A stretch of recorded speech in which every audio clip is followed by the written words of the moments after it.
And good afternoon, ladies and gentlemen, and welcome to the Board of County Commissioners Board Work Session regarding budget. This is June 29th, 2020, and I'm John Hutchings, the chair of the board. Also present is Vice Chair Commissioner Ty Menser and Commissioner Gary Edwards. We also have let me start with Romero Chavez, our county manager, and Robin Campbell, our assistant county manager, budget director. And Robin, will you introduce your band of renown, please? And you're muted. You're still muted. You're still muted. Thank you. I finally found the unmute, but what I really can't find is where's the picture. Okay, so now I can see everyone. We have Denise Doty, Patty Rosetto, and Olivia Odman with us this afternoon. And I think Maria Aponte is also joining us today. Very nice. Okay. And for those that want to dial in to be part of the conference call, the phone number is 360-252-9020, and the PIN is 1234. You're welcome to join in and listen, but not join in the conversation. Thank you very much. So Romero, I'm turning it over to you, sir. Yeah, commissioners, we have, can you hear me okay? I'm sitting Yeah. in the location. Okay, thank you. It's a continuation of a conversation that you had last week related to potential budget reductions in 2020. So what we have for you today is Robin is going to walk you through a reminder of the decisions they already made last week. And in terms of the details, and she will give you now a new updated model a screenshot as to where we are based on the decisions thus far the board has made. And within that context, after she's finalizing with her perspective, I do have an item related to the prosecuting attorney's office where John Tunheim has sent me an email and he has submitted a proposal for you to consider. After that, a conversation is completed, then we'll move into the what I call the meat and potatoes of this afternoon meeting. And that will be the conversation in the potential reduction of work hours that I introduced to you last week. In your packet, we have a different set of scenarios as to how that could be implemented. And I believe those scenarios were in response to some of the comments that we received from the board, and hopefully we can get to that decision by the end of this session, which ends at 5 in the afternoon. That's all I had as an introduction. Okay, I guess I'm taking it from here. So just as a recap of where we're at, I am going to attempt to share my screen, and I'm going to apologize now. I have been having computer difficulties all morning, which is why I am in my home instead of my office. So let's see what this does. Yeah, that's not. I'm gonna. There you go. Right, try to get rid of a couple of things. Okay, so as of Thursday, June 25th, once we updated all of the numbers, here's the short list of very specific strategies the board decided to pursue. Elimination of vacancies. Once you approve those that were excluded or bought back, if you will, 918,000. We made the assumption about the hiring freeze, 205,000. Non-departmental reductions continue to be 482,000. The elimination of the April special election, $178,000. The TST adjustments in Amendment 3, the 2% budget reductions with all offices and departments, with the exception of the sheriff's office and corrections participating, plus additional savings to buy back positions, now totals $794,491. And then we continue to have the suspension of the ER&R payments of $300,000 from the general fund. Savings in total are $3,221,000. And this is now what the graph looks like. Again, we think we're going to be okay in 2020, but it's 2021 and 2022 where you have a significant challenge. And really what we're doing here with this 3.2 million reduction is buying time for you to decide on some strategies about how to balance next biennium. Do you have any questions about these? I've got some questions. I don't know, they aren't all directly related here. Then let's keep it to this slide right now, because we've got 3 hours. On this slide, okay, good enough. I can wait a minute. Thank you, Commissioner. So that's the update of where we're at.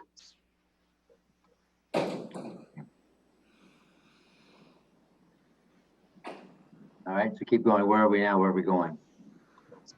So the next thing is that the prosecutor has sent us a proposition for buying back 3 of his positions. And I don't know if Romero wants to speak to that or if you would like me to. Yeah, please go ahead since you received the information. And I believe what he's proposing, his office, is buy back 3 positions. And also including the 2% salary savings that the board asked him to do. So it's a little bit of, I believe his office submitted this proposal over the weekend. So what the prosecutor is proposed, the prosecutor did submit a 10%, and I'd like to say that the clerk did so as well. So both those offices, once you made the decision on Thursday, did work very cooperatively with us and submit the 2% reductions.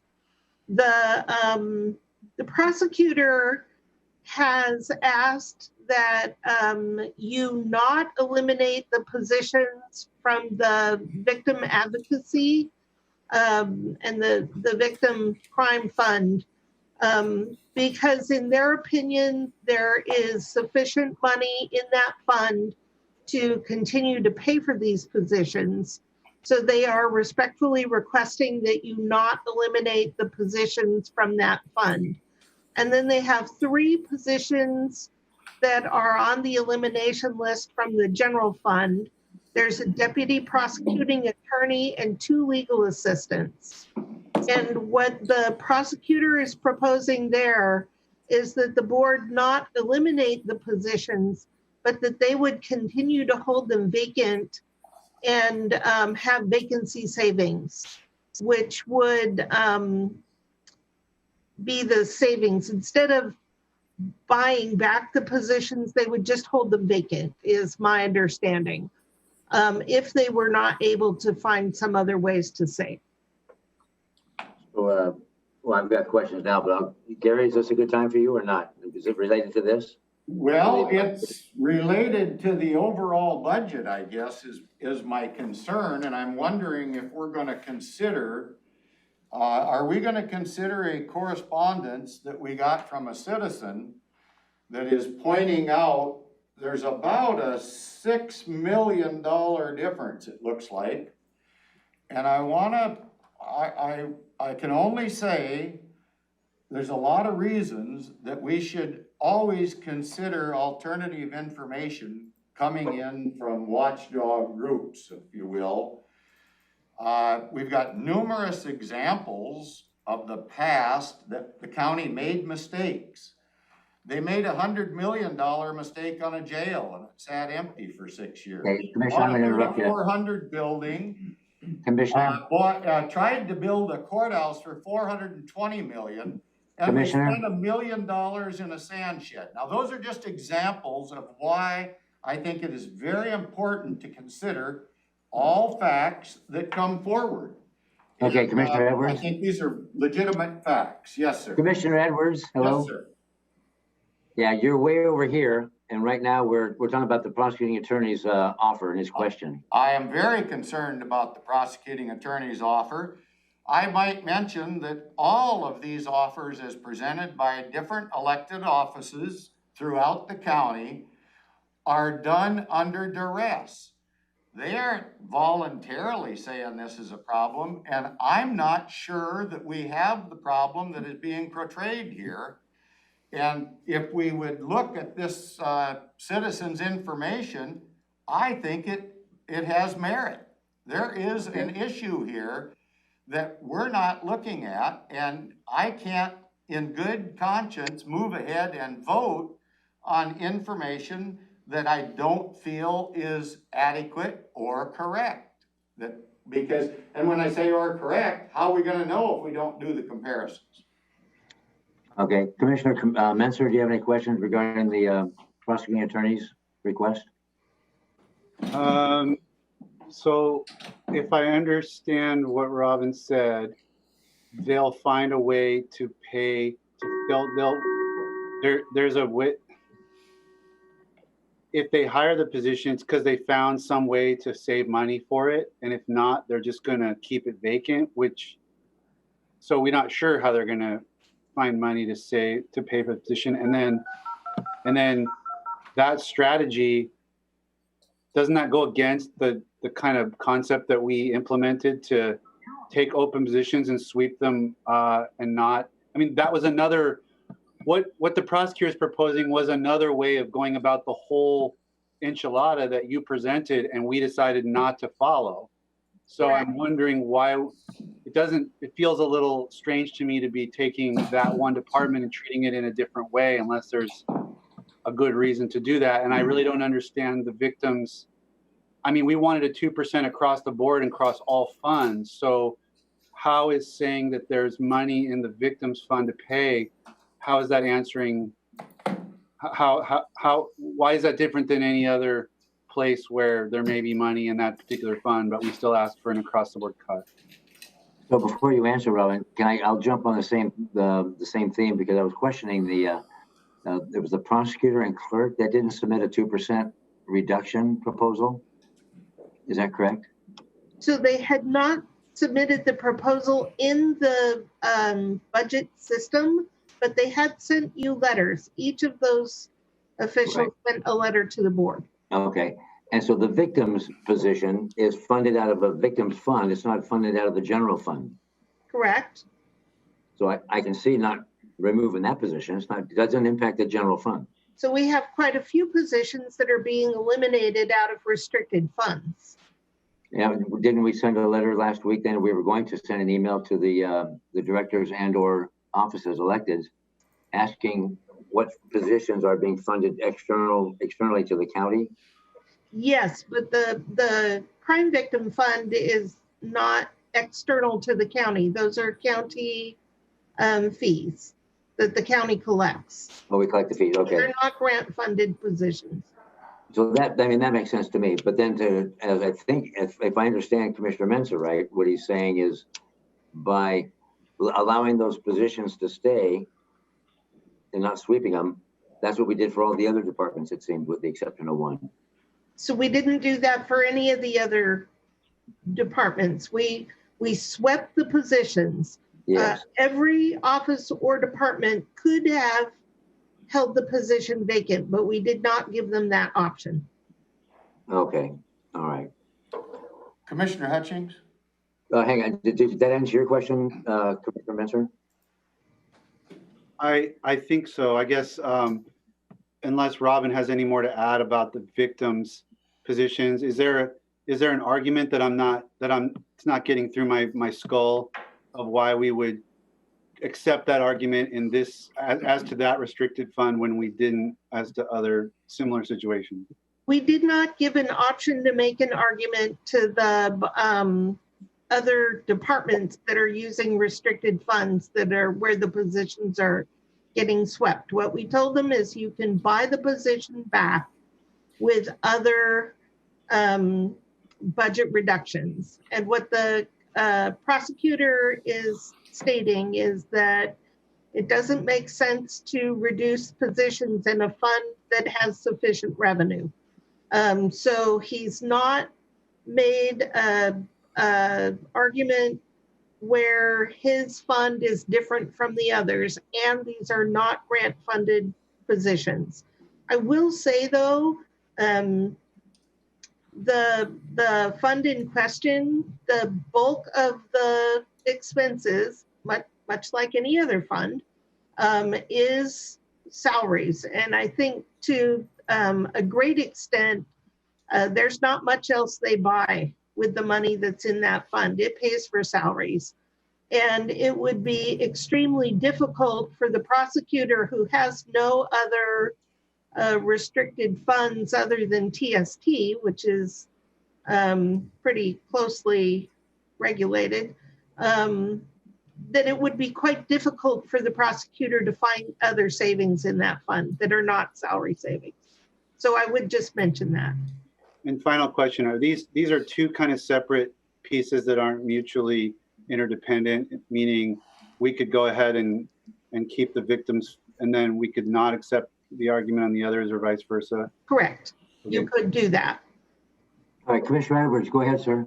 I guess my concern is, as we talk about these reductions in county staff, we're basing that on what I feel might be flawed information. And that's my concern here. Some of the elected officials, and I have recently talked to the treasurer, the clerk, the sheriff, the prosecuting attorney, and the county auditor, and those folks are trying to play team ball with everybody. I'll give them that.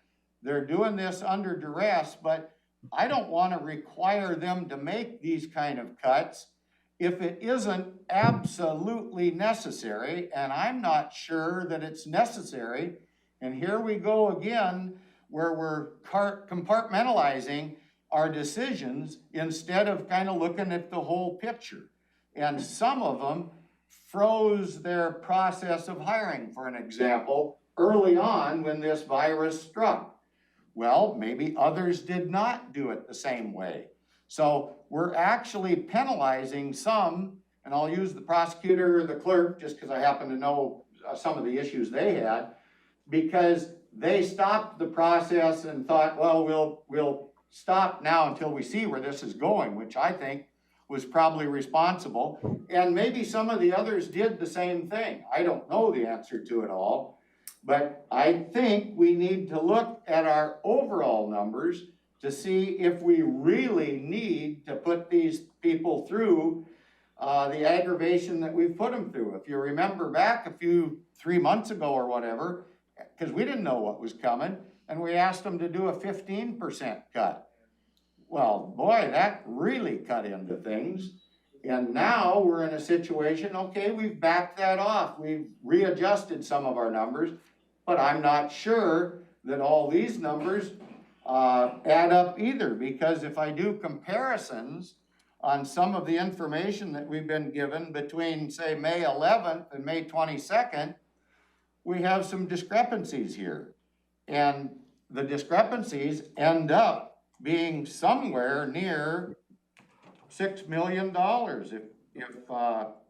if you figure the difference between the combined revenue that we were supposed to have and the ending fund balance and the expenditures. So I think we've got a bigger conversation to have to make sure we're making the right decisions. Oh, there we go. What information do you need, Commissioner, from our budget team? Okay. Romero, I go ahead. I would like to refer to the citizens' information that came in and see if I can be affirmed that, and I'll just say this, is Mr. Pettit right or is he wrong? And All right.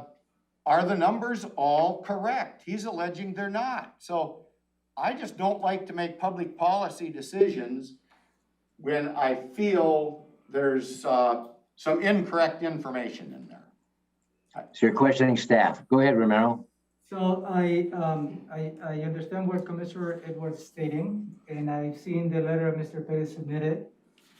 And I wholeheartedly disagree. The information presented to you is flawed, is based on the information that we have received so far from the state. And Robin has walked you through the information that we have received in the last few meetings. And I don't want to get to the point of whether somebody's right or wrong, because that's not the point of this conversation, I believe. Mr. Pettit provided a perspective, and that's his perspective as to how he perceives the revenues of the county will be higher than what your financial manager, assistant county manager has provided to you. Whether you want to get into the discussion to prove or disprove an opinion, that's a different conversation. But I don't think this is the right setting. I think we have walked you through the information that have been provided to you based on historical perspective, based on the information that we have received on the sales tax as to how has been declined. This is not information fabricated by staff. This information was generated by the state. And we're making the best possible assumptions as to how this pandemic is going to have an effect on the budget. I see Mr. Pettit's numbers, and apparently there's not an issue. So if that is the direction that you want to take, absolutely, that's within your purview. That's within your purview to go whatever path you want to take on this exercise. We have several folks besides the individual you're speaking about in the community that may offer a different perspective. And I'm not going to debate. I'm not interested in debating each and the merits of each one. It's not right or wrong, because I don't want to impugn the county manager, the assistant county manager, budget director, Denise, Olivia, Patty, and the entire team who are providing us the best information that they have and the most accurate information that's available. I don't discount that in any way, shape, or form. And I thank you all for that information. I take it at face value, but I just don't take anybody else's information at face value, nor do I want to spend significant time debating who's right and who's wrong. Commissioner Edwards. I guess in talking to Treasurer Jeff Gadman this morning, he tells me that we're about 1% off on property tax that's coming in. And we've got differences here on some of our own sheets that we've been giving out. That's what I'm referring to. We've got, I don't know, a $2 million difference here in a couple places and $3 million in a couple places off of our own information. And that's what's got me confused. I'm not adding validity to anybody without verifying that. I just think that rushing into these decisions that we're about to make is going to drastically hurt the individual elected offices that we're expected to oversee their budget. And I don't want to hurt them or lessen their ability to do their job for the citizens of Thurston County any more than I absolutely have to. And I can tell you that they're very concerned. We're taking this like, oh, we'll just do 2%, everything's hunky-dory. Well, it's not going to be hunky-dory. It's a big hit. And that's why I asked the question right out front. Is Mr. Pettit right or is wrong? But if we don't discuss it, if we don't look into these numbers, how will we ever know? And then we just move forward, and then we've got a courthouse problem or a jail sitting there empty for 6 years. those are dumb past decisions. I don't want to make dumb decisions as we move forward. I want to make good decisions based on all of the information that we can put together. So Robin, can you explain that 1% that Treasurer Gadman allegedly is saying there's a difference in property taxes? So the information that I had from the treasurer is that we are down 2% compared to where he would normally expect to be at this time. We usually collect about 1% less in property tax than what we budget. That's in every projection that I give you. And I adjusted the projection compared to March 22nd, which was before we had that information from the treasurer, where we were estimating 95% collection of property tax to 97%. So I did increase that to reflect a 2% less than we would normally be. If the treasurer has new information that we're only down by 1%, I have not received that. In general, forecasts are only as good as the day they're written.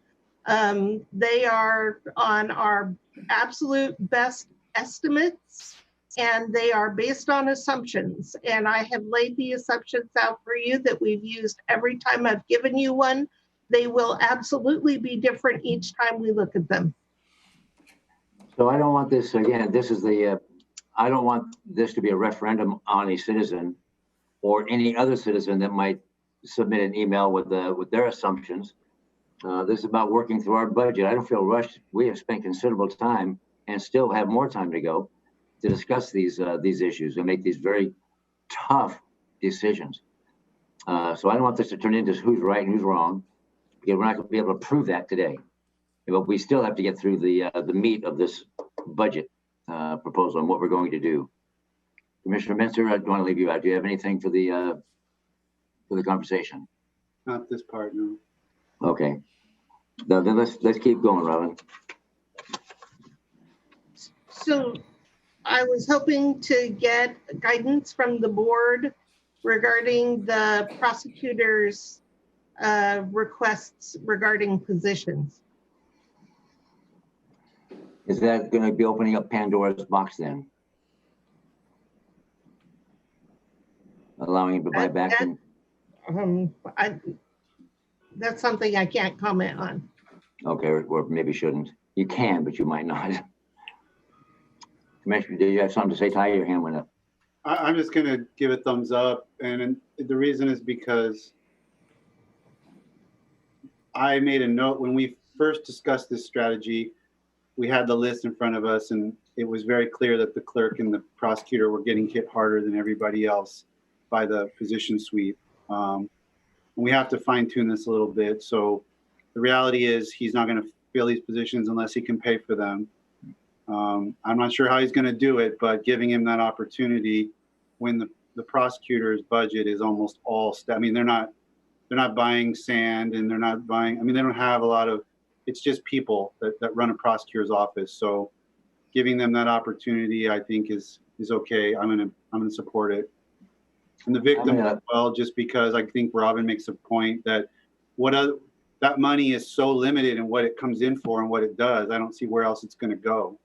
And victims at services are extremely important. So can we give that option to other offices and departments?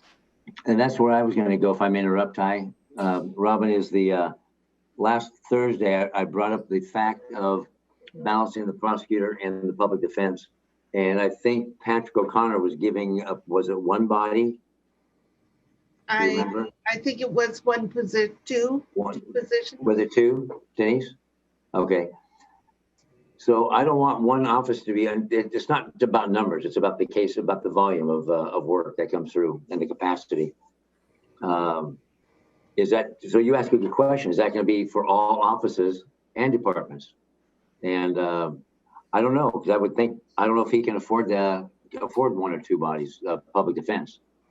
And so do we want to keep that in mind? think that public defense bought back one of their positions Yeah, they did. with reductions in other areas of their office. They bought back one of the two? Right. Okay. So Ty, you're giving a thumbs up to the prosecutor? Well, I mean, the Robin's suggestion at the end is, can then we do that to all the other groups? I mean, I don't have a sense of how many, what kind of a Pandora's box, so to speak, we're opening by doing that. I don't know how many other positions that we took came from a very restricted fund that really doesn't have any other, I mean, that, I feel uncomfortable not knowing how many other. Romero has his hand up. Oh, I'm sorry. Go ahead, Romero. So, in elaborated on what all of you have stated, including Commissioner Edwards today, in terms of how the prosecutor was cut somewhat on that time and place in which when you make the decisions to freeze those positions. Unfortunately, the prosecutor got cut in that time work in a way, as well as the clerk's office. No other office has requested for you to reconsider. So I believe this is a good faith effort by the prosecutor to give you a perspective as to how he can manage the cuts. With all due respect, I don't think you may consider taking this and make it available to all. I understand the fairness aspect of this. But this is a request by the prosecutor, and I'd recommend for you to make those decisions on the request of the prosecutor at this time.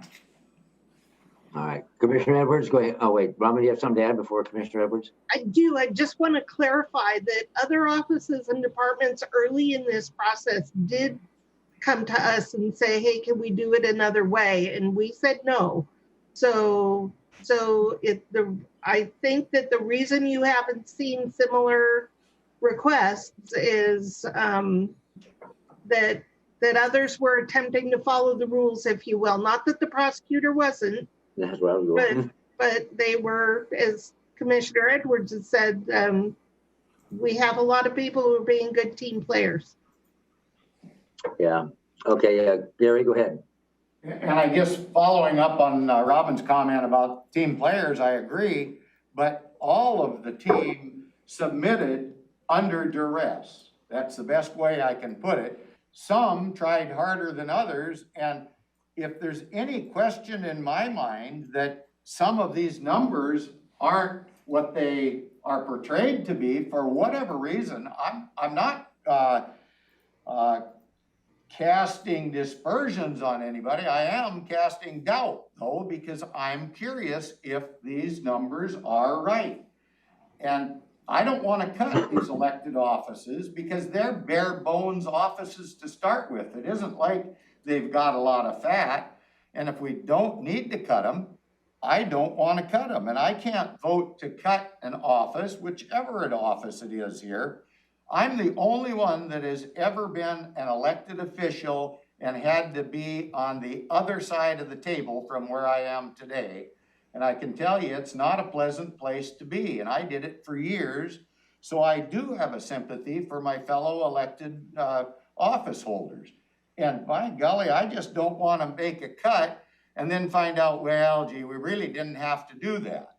And how we might make up the difference. I don't know, is it done through furloughs or not? Maybe we make it up there if we find out that the sky really is falling. And that's why I am very concerned to make these people cause the consternation it will with their employees and such as we move forward without knowing all the facts 100%. And be sure, we've got a history of poor decisions. I'm not going to go into that again. And I don't want to make poor decisions while I'm here if I can help it. So that's where I find myself. Until we can get to the bottom of the numbers and be assured that the numbers match, I don't want to be cutting any of the offices.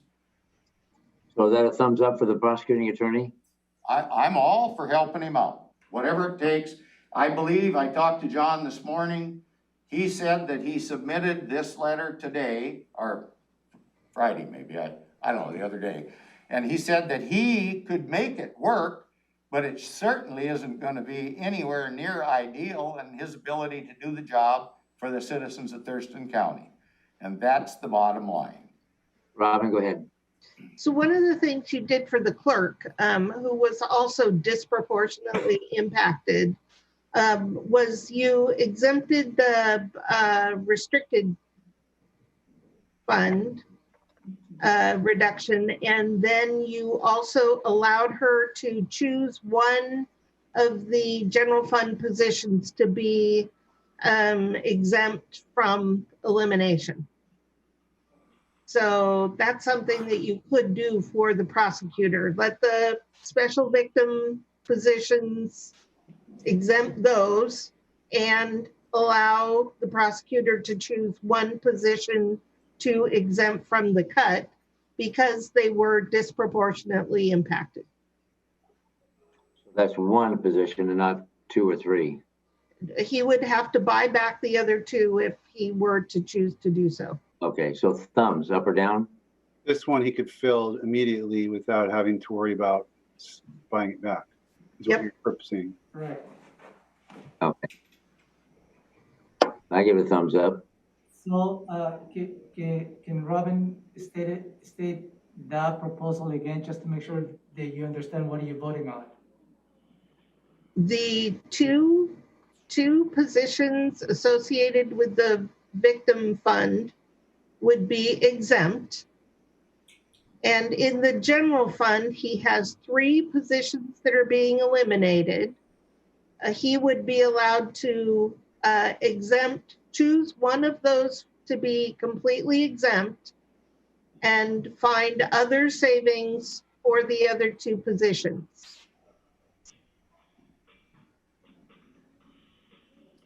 Yeah. Or else they'd be swept out. Right. I That was would going be to bring by- that up for discussion. I hadn't decided, but I wanted to compare that to what we did for the clerk, and Robin beat me to it. But Yeah, I think I would feel more comfortable with that because it's consistent with how we handled the clerk situation. And when then would, I'm sorry, we'd go be ahead. giving those victims spots back too. Absolutely. But when would he have to fill them by before they're gone? No, they wouldn't be gone. They won't be gone. It would not be the ones that we exempt. Without the exempt, yeah, I know, I get that. But if he were to buy back 2 positions and not fill them, We haven't put any type of time limit on anyone for filling positions that are bought back. Okay. I guess where Commissioner Hutchins is the time in which those positions that are currently on plan to be eliminated, when that elimination occurs. And I believe that is on the 4th quarter budget amendment that is coming up at the end of July. Right. That's the time frame Right. that you're asking, Commissioner Hutchins. thank you, that is next month, okay. Yeah. Got it, okay. I'm rolling for that. Yeah. Gary? I'm not gonna vote to Okay. reduce the commissioners or the prosecutor's budget. We're not doing that. We're voting to save some positions. Yeah, but we're still overall reducing his budget. And I don't think that makes good sense Okay, when we've so we have got conflicting numbers. 2 thumbs up and 1 abstention, Sounds good to me. or a no? Any way Okay. you want, sure, we'll do it an exemption on it, I'll abstain, I guess, because I don't think we're there yet. We seem to be in such a big hurry to rush forward with this without knowing who's right and who's wrong. And when we're talking a $6 million difference, that's too darn much money for me to just disregard a citizen's input. Okay, so not rushing, but moving ahead to the next item. So the next item is, we had a request from the board to review non-departmental.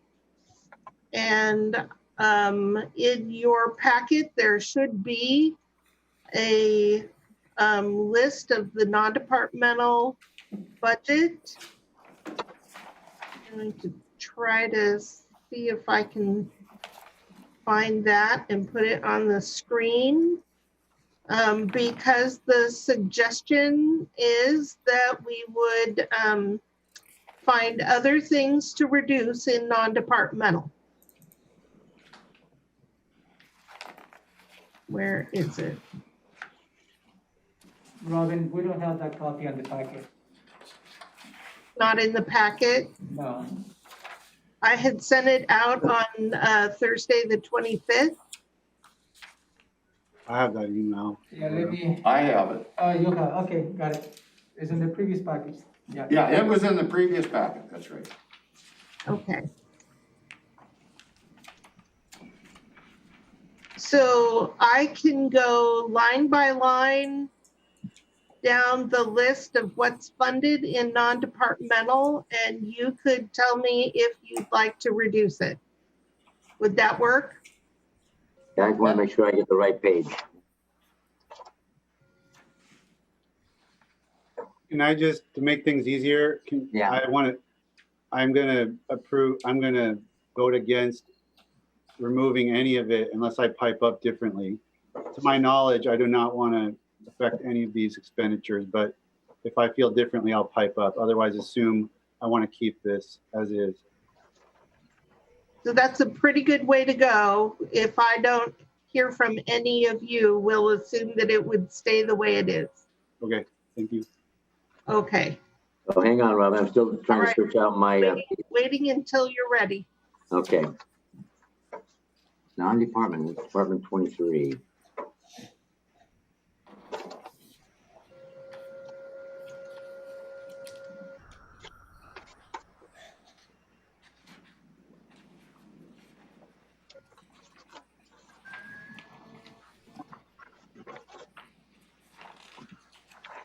Operating. Okay, so I'm not finding it in that stat.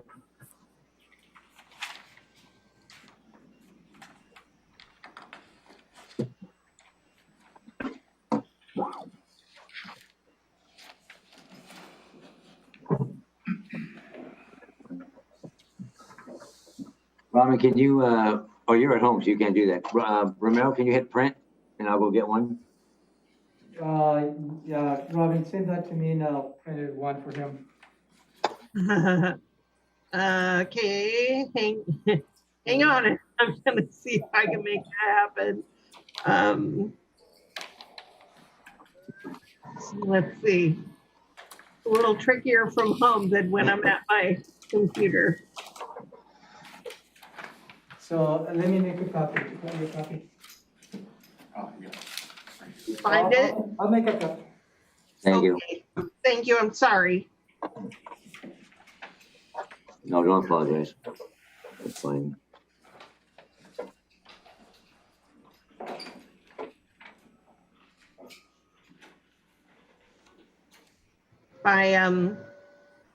My computer this morning decided that it was done and would not turn on.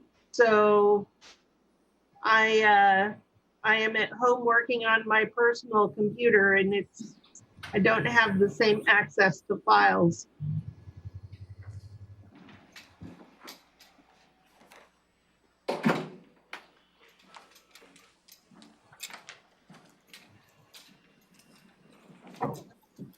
Ta-da.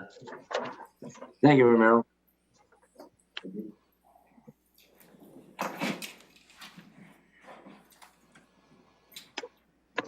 Okay, ready? Yeah, ready. Starting at the top, there is $392,000 for left one retiree medical costs. Last year, we spent $292,000 for this, and the costs have been going up dramatically. The item number 2 is the Visitor and Convention Bureau. The board has allocated $40,000 for the VCB, and they have sent a letter to you requesting that continue at this level. Item number 3 is the South Sound Military Community Partnership. We are a member at the lower level. They've asked us to come in at the higher level, but you remain at $6,500 partnership level. Number 4 is $5,000 that is earmarked for the Modern Warriors program. Number 5, emergent needs. In 2019, we actually spent $175,000 in unexpected needs out of non-departmental for the EMC. They had the need for a piece of equipment that could not be funded in any other way. The coroner had an issue with his ending fund balance that we covered, and not fund balance, but the appropriation at the end of the year. He would have been overspent had we not covered part of his costs out of non-departmental. And then there was a voter registration item that the board chose to fund out of non-departmental. Numbers, so this year we had $50,000 set aside for emergent needs. That amount is being reduced. And just off the top of my head, I can't remember how much we reduced out of that 50,000. I think it is 20, I want to say $20,000. The next item, number 6, is for your legislative advocacy. This is Deborah Munguia. Last year, the contract was $38,000. This year, it's gone up slightly for $41,000. Number 7 is a grant to the Dispute Resolution Center, $11,000. That's the same amount as last year. Number 8 is the Economic Development Council for $50,000. Number 9, commute trip reduction and IT passes. Last year, we spent about $20,000. This year, we are reducing this, actually eliminating this $20,000 because we no longer have to pay for bus passes for our employees. They now ride for free. Number 10 is employee. Robin, could you explain something then? But you're Sure. still showing $20,000 there. So I am showing you the complete budget, the current budget for non-departmental, and I'm telling you where you've already made reductions in your decisions on May 22nd. Okay, so that's actually 0 there then now, right? That is actually $327 left there. Okay, We cut an even 20 out of it, okay. but that's why it's highlighted in yellow so that you know that it's something that you've already taken. Robin, what, on the same lines, what is the tan block above that? Emergent needs. The Why- emergent needs, you cut part of that, not all of it. 50 is what's left, and there was 50 more. is 50 is what you budgeted for this year. And I'm trying to remember how much we cut out of it. I think 20,000, and there would be 30 left. Got it. Well, that's interesting. I'm looking at the copy that I have, and I can still keep going and work with this, but I don't have the 2019 spent. I just have the 2020 budget. But are all these documents that we're going through and combing through, does the public have access to all of these documents? I believe that they do. They may not, this one, since you didn't have it in your packet, it may not be posted. But it is definitely available. Because others that might be making assumptions, it might be on false documents or missing documents or something that they don't have. Just wondering. All right, thank you. Okay, I'll keep going. Yep. Line number 10 is employee recognition. Last year, you spent a little over $5,000. That's normal for this. This is for annual programs like the Ice Cream Social and Employee Recognition Week.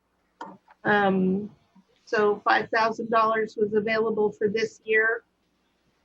Number 11 is dues that the county pays, and this is not just for the commissioners. This is for every office and department across the county. We pay WASAC, WACO, NACO. We pay the Office of just to say what these acronyms are: WASAC, Washington State Association of Counties; WACO, Washington Association of Counties; NACO is the National Association of Counties; and WAMBI is the Office of Women and Minority Business Enterprises. We have to pay that organization. It is a state agency, and we must pay them every other year. So we have in the budget this year $109,000. Last year we paid out $119,000. So we tend to go over by a tad. Line number 12 is meetings, lunches, swearing in ceremony. Last year we only spent $231 there. We budget $1,000. So you could certainly reduce some of that $1,000 if you should see fit. Line number 13 is miscellaneous things for room 280. You'll see last year we spent $22,000. We budget $1,000. That's for things like if the microphone breaks or we need batteries or other things in that room specific to that room.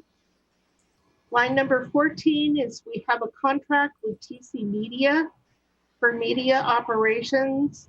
The contract this year, we pay them a percentage of our franchise revenue. Last year, the payment was $276,000. This year, $281,000. Line number, yes. Robin? Yes, sir. Edwards here. I don't know if you can see where.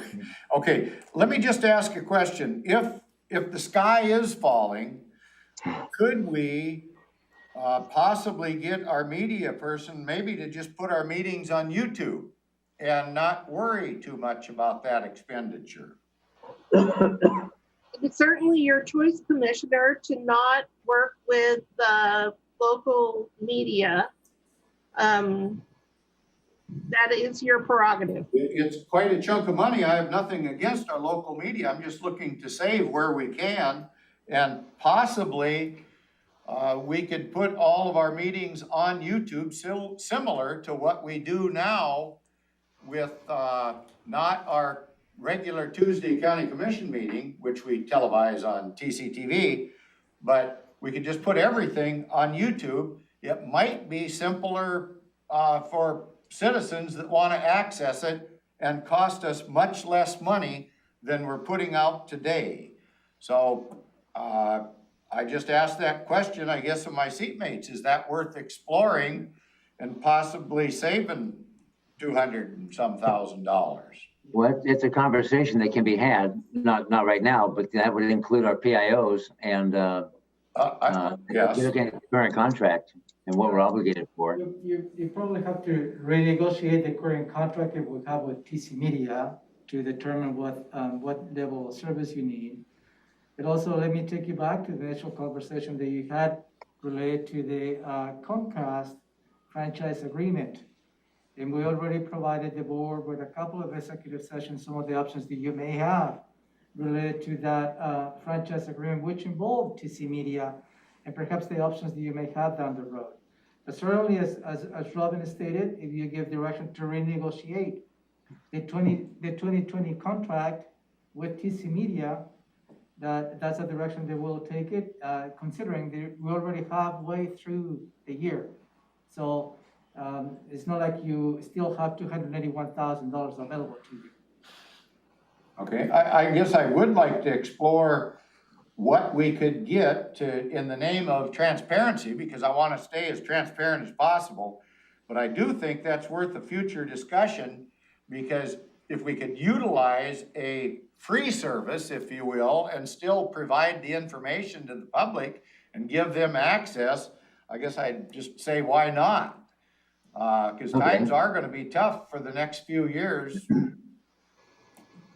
So can you put a briefing together for us on that, Romero, sometime coming up? What briefing would you like to have? What type of information at the briefing, Commissioner? Well, I'd like, we can have this discussion find out even with the pros and cons from including our PIOs and Elizabeth, and talk about the contract, what we can or can't do, or what we should or shouldn't do, and talk philosophically about it. But I don't want to take the time up now to do that. Okay. Thank you. Yep. Okay, that's it. Good. Okay, great. So continuing on, I'm on line number 15. This is the Kissinger and Fellman legal contract. This is an expert attorney in franchises and communication. And we are currently party to at least one, if not two lawsuits at the federal level. And we are in negotiation with Comcast, which has also some bearing on our negotiation with the TC Media contract. And Mr. Fellman, his payments last year were $57,000. We hope we're getting close to closing this. But this year we expect to pay $60,000 in legal costs. He's also helping us with our code, our county code regarding telecommunication franchises. Line number 16 is communications. Actually, it's used to pay FedEx. There are times when I need to send documents regarding our bonds. We didn't use this last year. We only budget a $100 for this type of postage. Line number 17 is county code updates. We're required to post our code online. We use a service called Municode. Last year was a relatively low year of not quite $13,000 in payment. We are usually pay out at least $20,000 to Municode, so it's $21,000 in the budget. Line number 18 is $138,000 for the warm closure of the old jail. So this pays a share based on square footage in building 3, so that these costs are not unfairly distributed to the sheriff and district court. But it's the cost of having, you cannot just turn off the heat in the old jail or the water, because those utilities service the entire building. So someone needs to cover those costs, and this is where we pay for it. What does that mean? Warm closure of the jail? It means the cost to have, even though the heat's turned down pretty low, it's still on. So it's the electric, the water bill. It's very minimal services. We up until recently, we hadn't even been necessarily keeping it clean. But you know, minor utilities like heat and electric and water. And we've been doing that since its closure a number of years ago? Yes, every year. Someone's got to pay. The option is to spread these costs between the sheriff and the district court, and that would be not a fair and equitable allocation of costs. Okay. Chair? Yeah. Commissioner Hutchins? Is there any chance we could have an additional discussion about how that money is really utilized? I'm not saying it's misguided at all, but it's a fair amount of money. And I know that, I think on the 3400 building, we spent over $1 million over 16 years on a kind of like a warm closure on that. So it can really add up. And I'd like to find out if there isn't some ability to have some savings out of that dollar amount. It seems like quite a bit. We shouldn't be using water. I'm not saying there isn't water hooked up, but we shouldn't be using much water, and we could maybe turn the heat down, do a couple things that might help us in the long run, or turn the heat off, except in the winter, something. maybe circulate the air with a fan or something. I don't want to get into it now, but I'd surely like to discuss that at a later date. I can certainly bring you a breakdown Okay. of that $137,000 pays for. Okay, Thank you. I will do that. thank you. All right. Line number 19 is the debt payment. This is the entire debt payment out of the general fund. It's mainly for the ECC and the remaining payments for the 3400 building, $388,000 this year. We cannot reduce that. Line number 20 is the interfund charge for information technology. It's this fund's share of IT costs. Line number 21 is the general fund pays 100,000 to Geodata. This is the share that represents the portion of Geodata that citizens use or is a very low usage by offices and departments. And we will bring you, I don't have it today, but we'll make sure that you get the method of allocation to Geodata and how we got to $100,000. Thank you. Line number 22 is the DNR timber tax assessments. Last year it was only $71. Line number 23 is the boundary review board. Last year we spent $16,000. We were anticipating more proposals for annexation this year. I don't know where those are at so far given the pandemic, but this is how much we have contracted with TRPC to manage the boundary review board.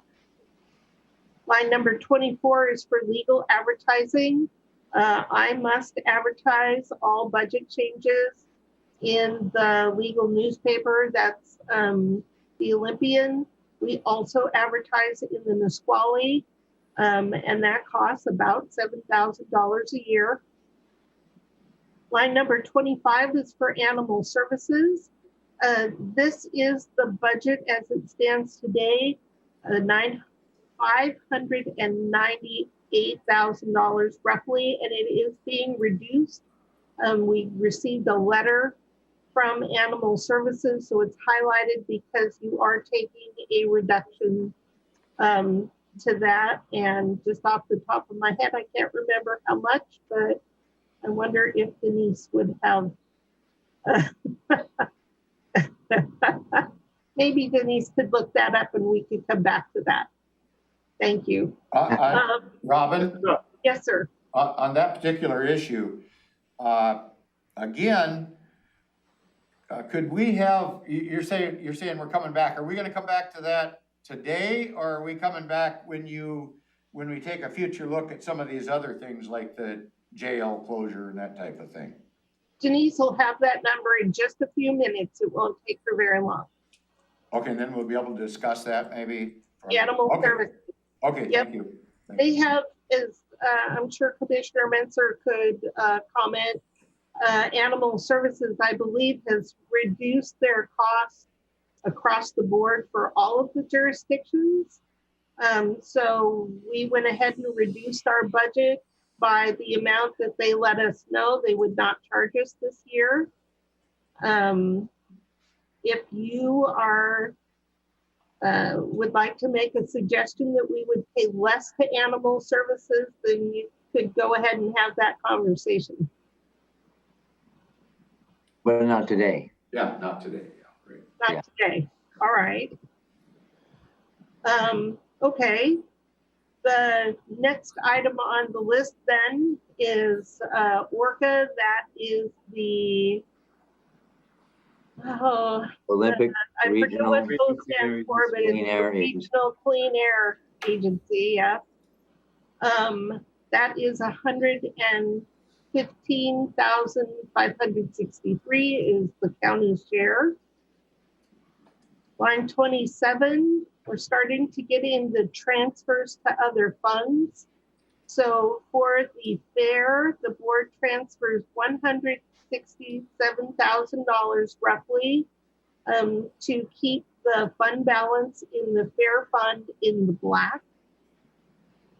Line 28, the board transfers $27,000, I believe, to Public Health and Social Services to provide recreation for children with developmental disabilities. Line 29 is a transfer to Public Health and Social Services. This is marked administrative costs, but mainly it's used for match and to provide programs that cannot be paid with public health restricted funds. Line number 30, Robin, could you give us a few examples of that, please? match for On the 968,000. I will get the details from public health and bring that to you. Okay, thank you. Okay. Line number 30 is a transfer to CPED for costs of the permit center that cannot be charged to permit fees. Line number 31 is a transfer to CPED for code compliance. Robin? Yes, sir. Again, on those issues, I would like to have a little more information about those, whether it's the code compliance or the non-permitting eligibility costs. But I guess today isn't the day we're gonna have that, but can we lump those into some kind of a briefing? So we're keeping a list of Okay. everything we'd like more information about, and we will get back to you. I can say that we recently got a legal opinion on the cost on line 30.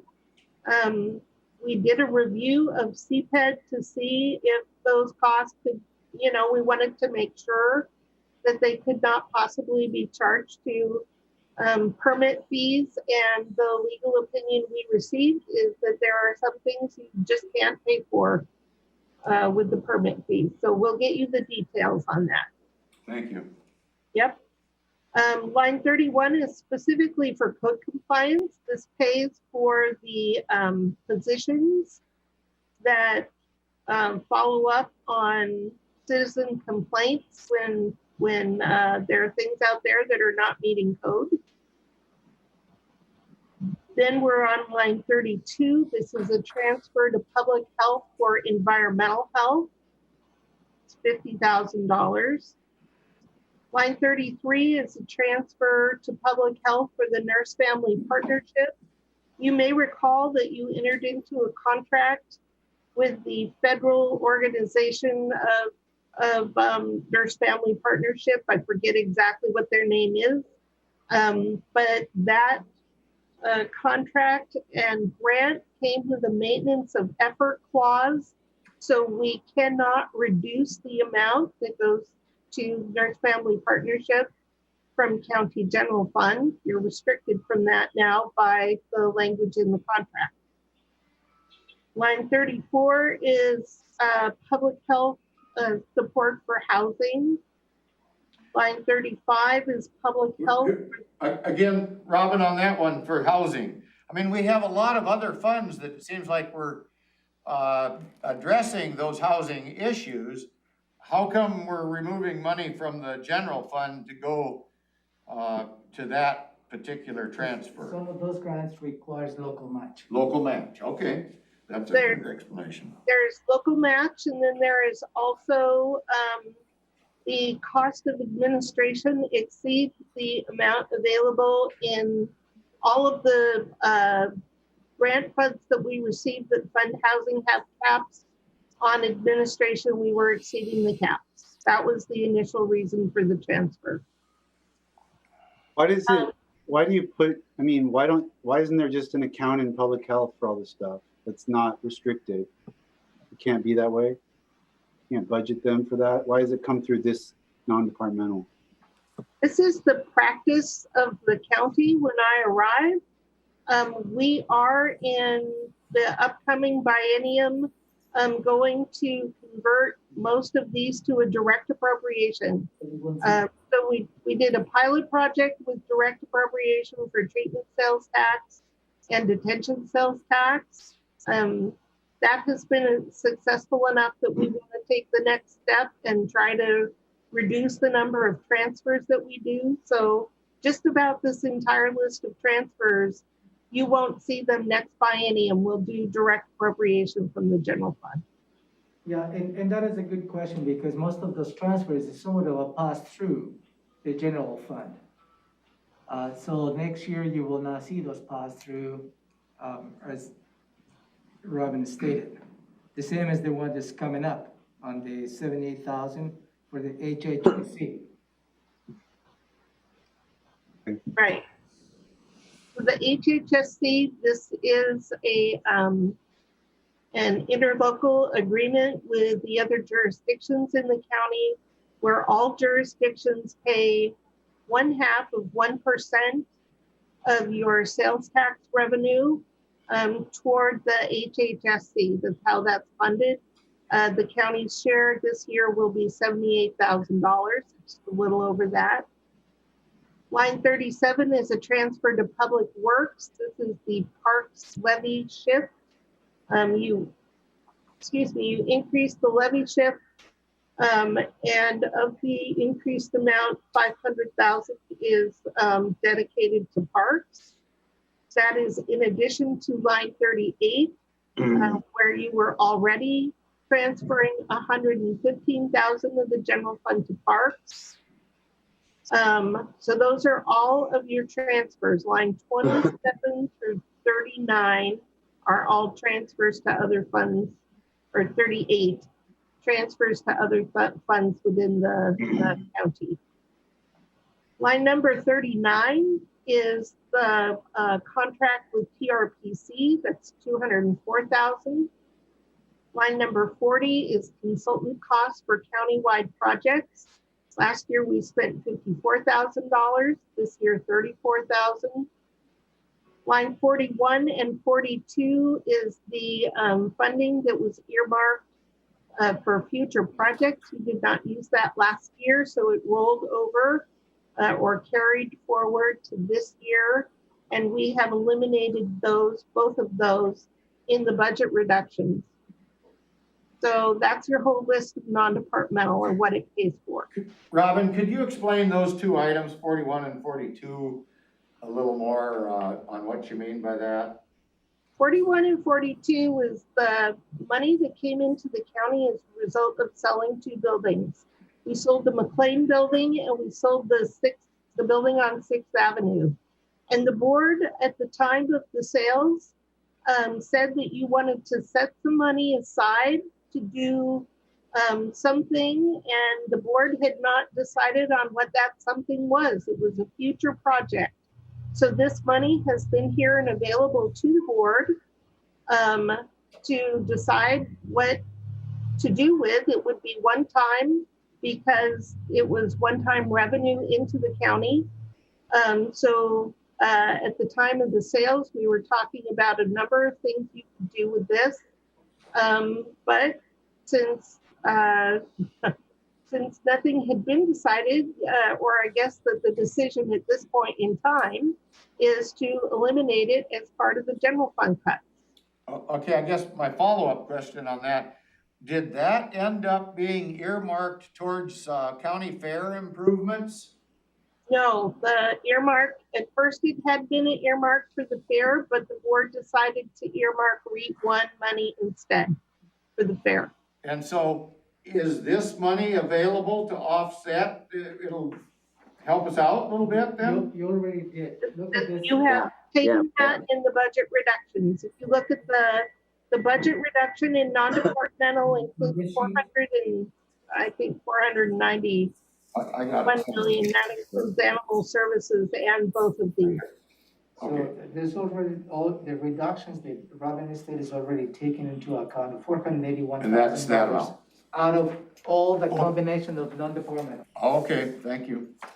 Yep, already gone. Yes, and Denise has her hand up. Go ahead, Denise.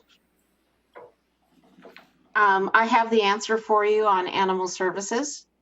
Great. And this is figured into the amendment for reductions. Animal Services notified us that they would be reducing their rates by 10%. And so the reduction is $59,774 dollars, and their total budget was $597,743. And they did that for all the members of JASCOM? That's my understanding. 10%, okay. 10%, Thurston County came out to like 11 or 12 just because it's not, but yeah, basically everybody got a roughly 10% cut. All right, thank you. Okay, Oh, we will get you more information on the jail warm closure and some of these transfers. Is there anything else on this list that you would like to consider? not for me. TCTV was on the list. What was that? TCTV was the other thing on my list. That's right, CCTV.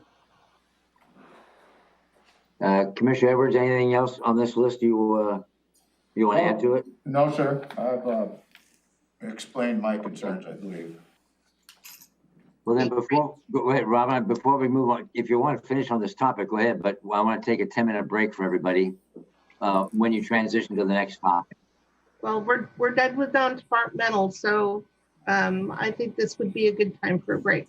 Okay, it's I'm going to round up, 3:25. Let's come back in 10 minutes. That'll be 3:35.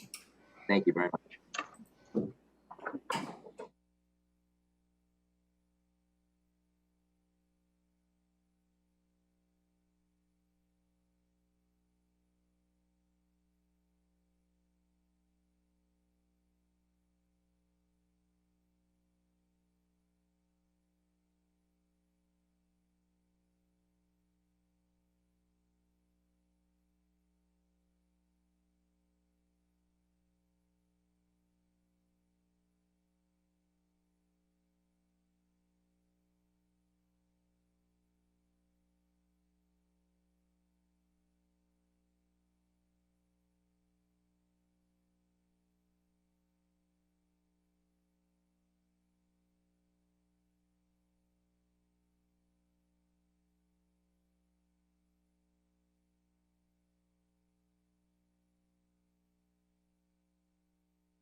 the budget work session for June 29th, 2020.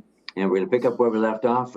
Robin, you've got the floor, I believe. Thank you, Commissioner, and I'm going to say that unless you have questions about where we're at so far, I am turning this over to Romero.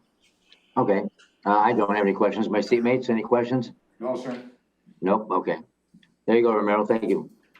Thank you, brother. So, maybe the rest of the afternoon will be following up on the conversation on the concept that I introduced to you last week, for you to consider a reduction of work hours from 40 hours to 36 hours a week.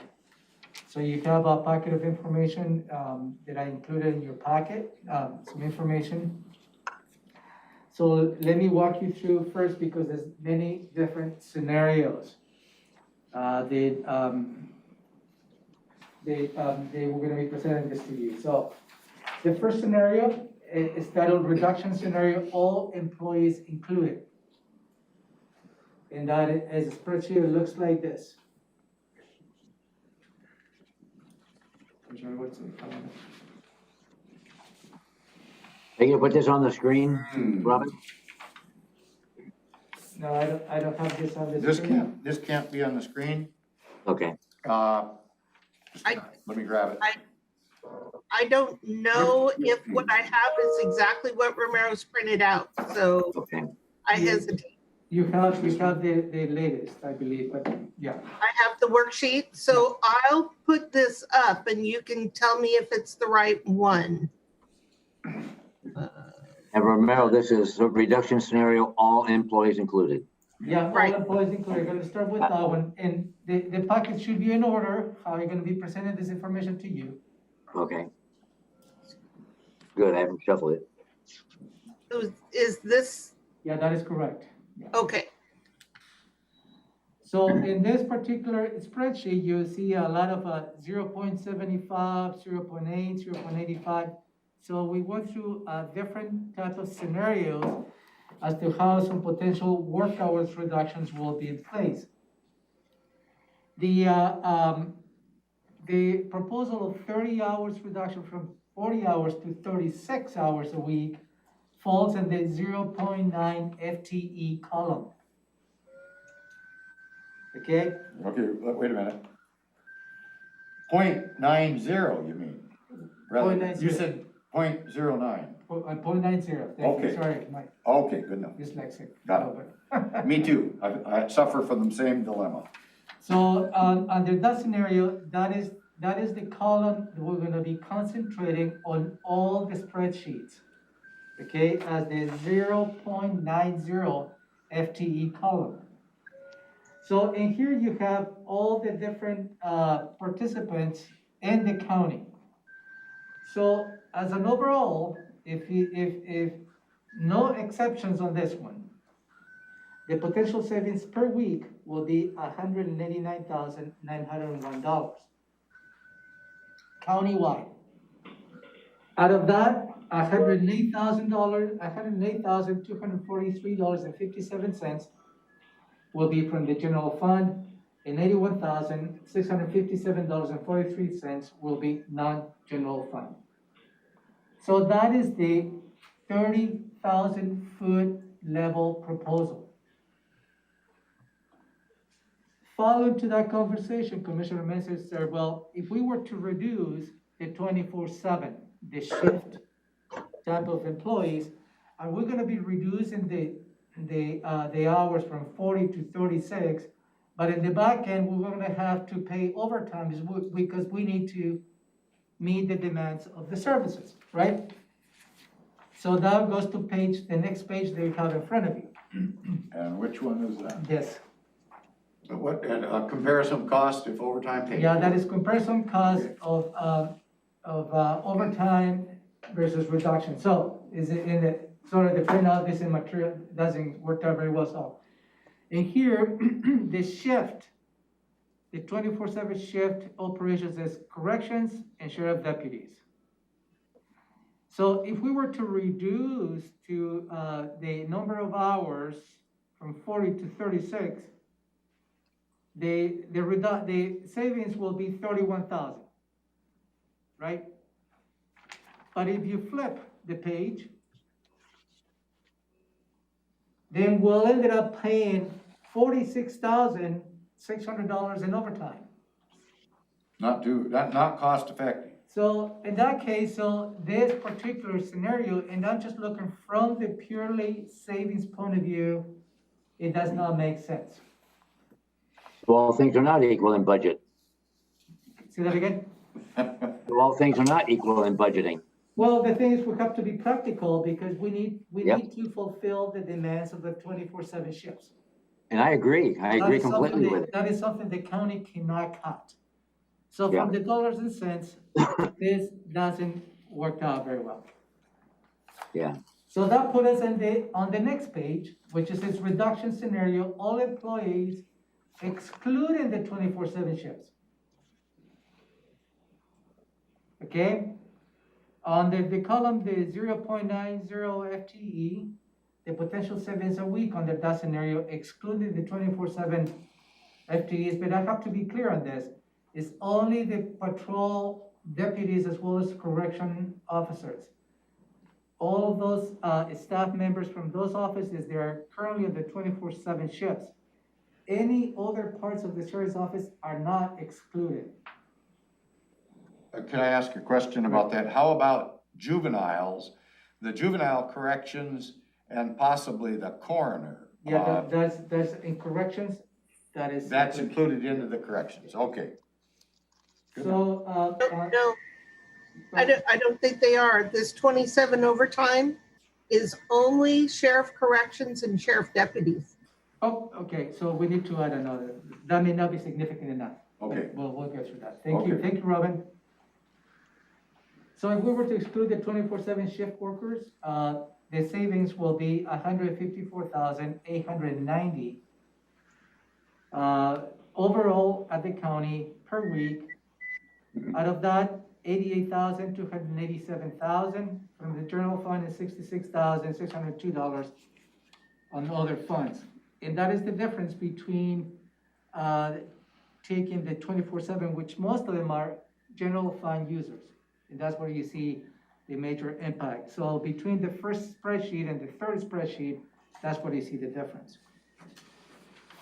And you are taking into consideration that some of these positions are admin positions that maybe would not require any type of overtime. I'm just curious, you mentioned patrol deputies. What about detectives? Because oftentimes detectives, they're on a situation and they just are not able to quit midstream. So I'm not gonna get to the specifics. What I'm saying is everybody who is in a shift exposed position is included on, it should be excluded. Yeah, if a detective worked overtime, they'd get overtime. Right. Okay. But that's not figured in here, okay. Good. Just give you high level numbers, just to give you Yeah. an idea of the potential savings that you may have. So I'm thinking even if a detective was reduced by 4 hours a week, that wouldn't result in overtime for other detectives. Could it? Yeah, possibly, but it's not like the 24-hour operations. Well, I am not gonna be having a conversation on the detective's position because I am not really, I don't have a clue as to what they do. Yeah, okay, I'm just looking from the numbers point of view, Commissioner, high level. Okay, got it, thank you. Thank you. Okay, So the next scenario that you have is the reduction scenario, and this is a request from Commissioner Menzer. And what it will take if we take out of all the employees, now go back to the initial scenario, which includes all the 24/7, which we know doesn't make sense. But what will happen if we only apply the reductions for the employees who earn more than $53,000 a year? Okay? So where does that 53,000 come from as a baseline? the 53,000 is what we have used, is what the governor has set up on their salary reductions. Okay, thank you. to be consistent. So under this scenario, you have a potential savings of $174,000, $99,000, 99,000 or so dollars from the general fund, and $75,000 from non-general fund. Now, we know that we cannot cut the hours for the 24/7. So the next, let me see.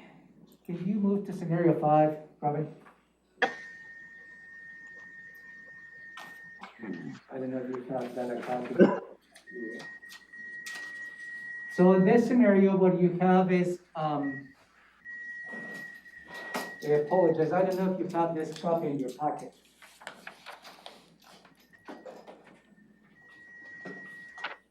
So in this scenario, what you have is, if you take only the employees earning about 53,000 and excluded the 24/7, then the weekly savings will be 139,000 overall, 79,000 in the general fund, and 59,000 on the other funds. Yes, sir. Ramiro, is this scenario excluding the folks that earn less than 53,000 from any reduction? Yes, plus the 24/7. Because my proposal was to put them into 0.95 category, a 2-hour reduction, not a 4. It wasn't to exclude them completely. It was just to cut they would be bearing half the burden of the folks earning higher. That was my thought. We just wanted to be consistent in terms of the 0.9. You don't have to go with any of the scenarios. You can change and mix and everything as you see fit. I just wanted my seatmates to know what my thought was, and we've got the numbers right there in the 0.95 column. You'd have certain percentage there and and then the larger percentage at 0.9. Okay, that's good information to have. Commissioner Head, Yep. yes, can I jump in? Oh, here? yeah, go ahead.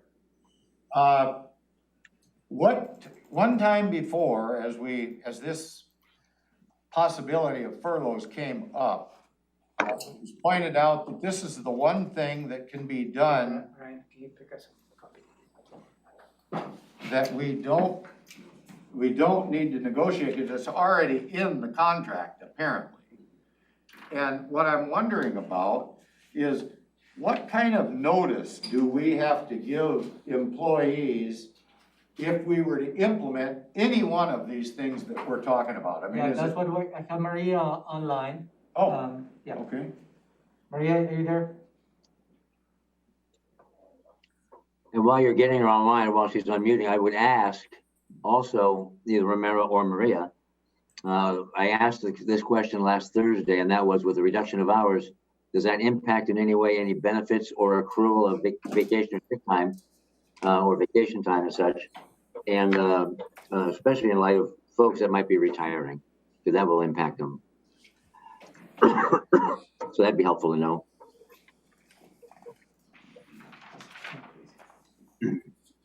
Are you there, Maria? Can you hear me? Yes, we can now. We are looking into mitigating any type of reduction to retirement. There's a shared work program that if we participate in would not impact anybody's retirement. It's something we have to apply for, and so I'm doing further research with staff. So it's two areas of that, of parts of your question, Commissioner, is for those individuals who might be considering retiring this year, that, as Maria stated, that might be an option. And also you Okay. may consider, so those employees who are planning to retire this year, they can use their vacation to supplement for the 4-hour reduction that you may consider. Well, could you explain that just a little better? Mhm. So what is happening is, for those individuals who are planning to retire this year, if the board considers reducing from 40 to 36 hours, their salary is reduced accordingly. Yes. So that is gonna be affecting them on their retirement benefits. lessening their Yeah. retirement benefit, yes. So the option is, as Maria stated, whether we can sign into this program with the state, or you can allow those employees who are planning to retire this year to charge vacation time they have accrued over the years to supplement for the 4 hours, and as a result, their salary will not be affected. And that is a legal maneuver, Yeah, if you will. that's allowable, that's up to you, yeah. Okay, thanks. What about the notice for the employees if we implement this? I believe, they notice, we need to notify the unions, mainly, those represented employees. And we will do so, and some contracts may allow us to just go ahead and have a conversation with them in terms of, bargaining the impacts. And I believe a couple of unions, that may not materialize because we don't have any particular language on layoffs. Can you elaborate on that, Maria? No, that's correct. There's one or two contracts that don't have layoff language, so we would be bargaining the decision as well as the impacts. So what happens is, if that's what I was hoping to get somewhat of a resolution with the board today or soon, so we have enough time, 30 days, to notify the unions, to notify the employees, so we can start implementing this on August 1st. And that is the strategy behind that. So we have several proposals then, like 3 different ones, maybe 4. And that was the all employees excluding 24/7 with a 4-hour reduction per week. All employees excluding 24/7 employees and those earning less than $53,000 a year. And what's the third one? Oh, the third one here. Oh, the 2-hour reduction rather than the 4-hour reduction. Is that correct? Am I missing one? Yeah, are we gonna be going over this for a bit more, is that right? Yeah, let me go back. Oh, of course, yeah. Yeah, That's what we're doing. I have a question that maybe the county manager can fix me up on to make it easier to keep track of this. Could you What? number, so we can just write it in the corner of each one of the pages? Yes, and sir. Number them 1, 2, 3, 4, 5, 6, so I can. Yes, sir. It makes it easier to refer to that sheet as we look into this. Yes, sir. That's what I'm trying to get to, the number of, what options are they and what do they mean? What's the bottom line? Okay. To Yes, sir. simplify it. Okay. Reduction scenario, all employees included, number 1. All employees included. Okay, I want to get there, because I know some of this got moved. All employees excluded. All employees included. Included, number 1. Okay, that's number 1. Got it. The next page that you have is the comparison of cost if overtime paid by reduced hours 24/7 operations. Can you hold that so I can see that? Okay. Okay, that's the one that will not work. I've got marked on that page. Is that right? That is just the information, the comparison between the reductions versus overtime. Yeah, costs of overtime, working furlough. Okay, that's the, each side of that page has got a little bit of something on it. Yes, sir. Okay, that's number 2. Number 3 is the one that's titled reduction scenario, all employees excluding 24/7 shift workers. And those, oh, okay, good shift workers, you got it. No. And those, I don't know, there's something else on there, and those earning less than, but then nothing. No, let me get there. I'm just. Let it get, stop, Gary, just let them go. Number 3 is all employees excluding 24/7 shift workers. That's it, number 3. Oh, let me see your copy. We'll see if we're on the same thing. Yeah, it says, and those earning less, and then quick, that's what had me confused. Okay, good enough. Got it? Got it, that's number 3. No, number 3 is all employees excluding shift workers. That was only alone, the shift workers is number 3. Okay. Yep, Okay, got it? yep, Yeah, number 4 is the one is titled Reduction Scenario, All Employees Earning 53,000 and greater. yep, That's number 4, got it. okay? Mm-hmm.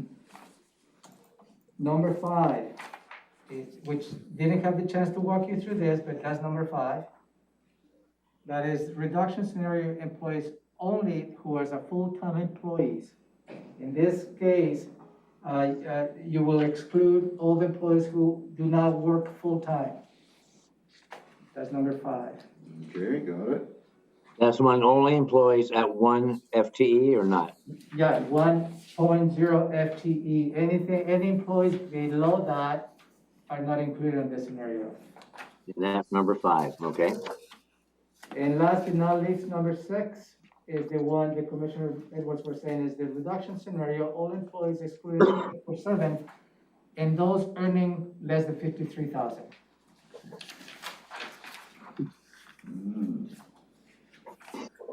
How come I ended up somewhere else here? All right. Okay, the $53,000, This is number 6. okay, it's right here. Okay.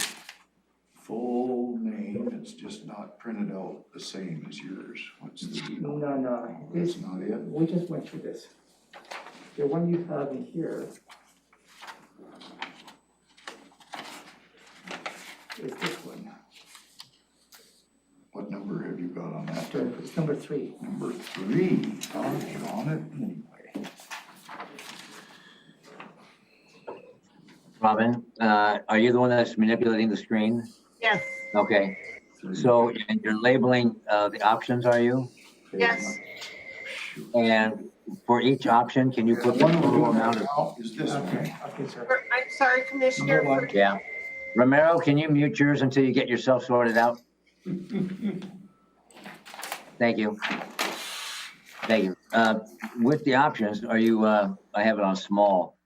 Are you putting down the total amount of savings that's in there then for each option? I have that, if they were implemented on August 1st through December 31st, that would be 22 weeks of savings. I have the total for the general fund on each page now. Oh, good, thank you.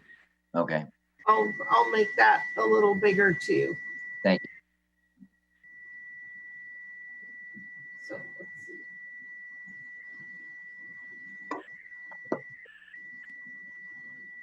What is that noise? Yeah, some type of feedback. I think it's coming from Robin's line.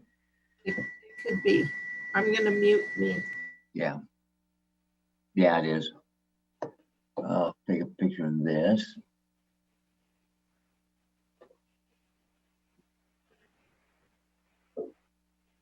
And again, this is we received, this is hot off the press, and I have to give kudos to HR because they worked through the weekend just to make sure that you got the scenarios for you today. Oh, it's wonderful. Thank you, Maria, and your entire crew. So let me go with number 1 now that I have the labels. To repeat again what that entails. Are you with me? Yeah. Again, that's the reductions to all employees. Okay, we're doing this. Number 1, got it. As we discussed, that has the larger savings of $108,000 on the general fund and $81,000 on non-general fund. And then I move into sheet number 2, which states that really is not practical from the budget point of view, because if we reduce all the 24/7 shifts, the number of hours, we have to pay on the back end with overtime. And that's what you have on sheet number 2. The analysis between the potential savings to reducing from 40 to 36 hours. And on the back sheet, you see the cost, the MI cost is for overtime. So that puts me on number 3. the reductions scenario excluding the 24/7 shift workers. And that has a potential savings of $88,287 general fund, $66,602 non-general fund. Romero, I must have an old version because the numbers aren't quite the same. Maybe forward what Tara sent. So this is the reduction to all employees excluding the 24/7 shifts. Yeah, you got And a it new, got- you have a new spreadsheet. There's a newer spreadsheet than this. Yeah, I believe so. This is the last one I had. So So what did the general fund savings be? if we exclude the 24/7, Yes, that's the $88,287.53 general fund, and $66,602.87 in non-general fund.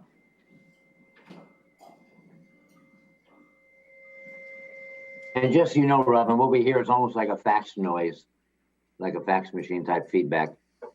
yeah, my computer has a fan that I can't turn off. Okay, that might be it. So I will continue to mute. So the next spreadsheet that I have, Robin, is the all employees earning $53,000 and greater. That's number 4, right? So that's number 4. So the savings on that is $99,349.20, and general fund, non-general fund is $74,947.64. And that's per week all of them. Yeah, all of them per week. week. And again, I'm concentrating on the 0.90 FTE column. Now, we know under this scenario that we cannot exclude the 24/7. And that's what, and I'm gonna get to that, which is a different scenario, and that is on page 6, which is labeled as reduction scenario for all employees excluding the 24/7 as well as the 53,000 and above and below. Did you skip 5 though? I'm gonna get to number 5. So we're going 6 first and then number 5? Yeah. Okay. Because number 5 is really negligible, and they're gonna tell you why.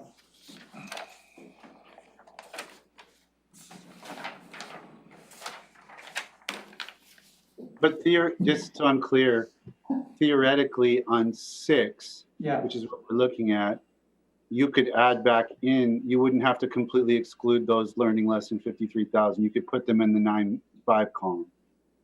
that is correct. That will be a variation on that. Yep. So the savings will be less than what you see in that column, depending what direction the board wants to take on this. Well, it'd be more because you're saying this column shows that you're completely excluding them. Yeah, that's true, yeah, So the savings would be greater if you added half of their savings Right. back. yeah, correct. Do we know how many employees we have total that earn less than 53,000 a year? I don't have that number, let me see. No, I don't have that number, in terms of number of employees. We can get that to you. Maybe Maria can do a quick research on that, but I don't know if she has the time. Okay. And number 5 that I want to highlight is for those employees, they could be exempt. They are now working full-time. Those are employees who work 0.85, 0.75, 0.5. The savings or the reductions are negligible, and we have a total 35 across the county. And what you see is probably most of those employees work at the Waste and Recovery Center, the toll booth operators. They work as a 0.85 FTE, Those are the lowest paid employees in the county, and I don't think it will be just to ask them to reduce 4 hours out of their salary. So in every scenario, I will ask you to include those employees as part of the exclusion, those employees who work less than full-time. And that's Okay. number 5, just to give you an idea.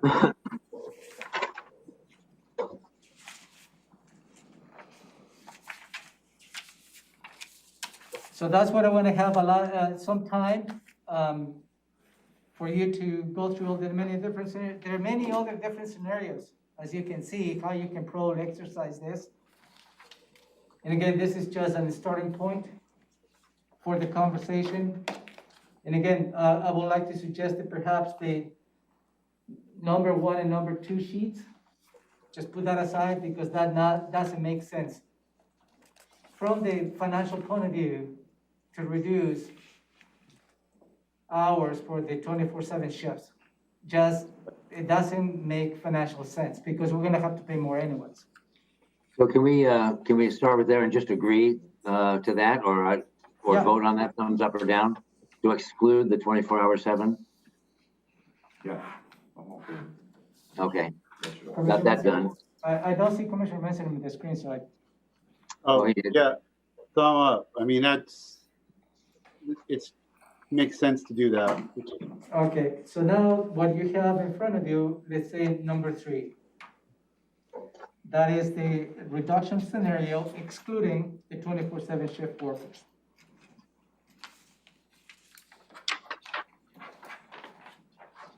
So now it's compare and contrast.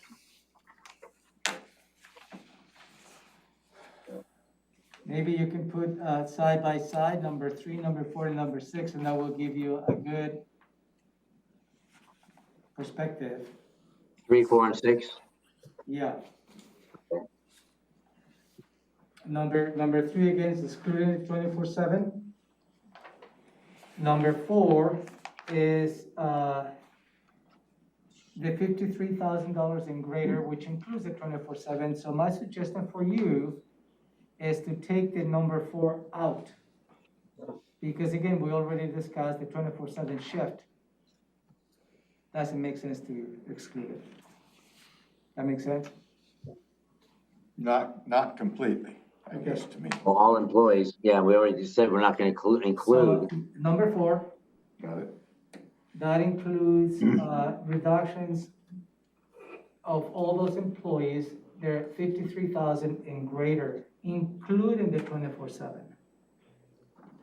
But I didn't hear Commissioner Hutchings' question get answered about how many people does that affect or does not? We're waiting to see if Maria or somebody can find that information, Gary. I don't have. I got it. I got the number. 146 employees earn under 53,000. Great, thank you, Maria. That was pretty quick, thank you. And as we're looking through this is maybe for Robin or for you, Ramiro, as well. We want the best bang for our buck. We want to save as many folks as we can at the same time. What kind of target are we looking at to fill? What kind of a gap are we looking to fill now with this? So you have a gap of $2.2 million, Commissioner. Okay.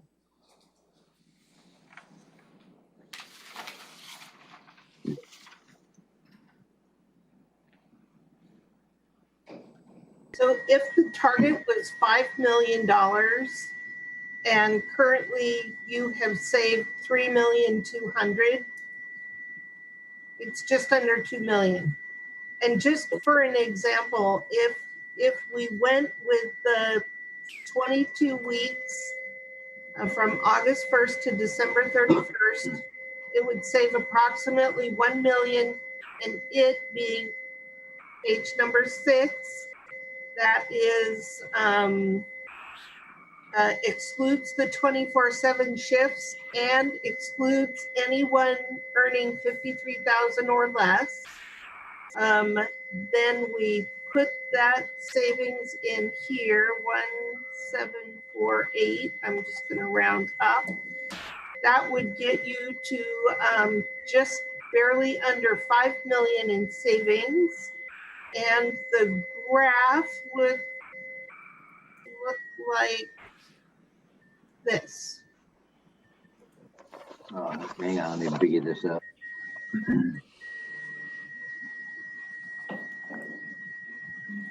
As you can see in the graph, the ending fund balance in 2020, obviously it's good, always been good. But then we'll give you much room in 2021, and obviously 2022 continues to be an issue.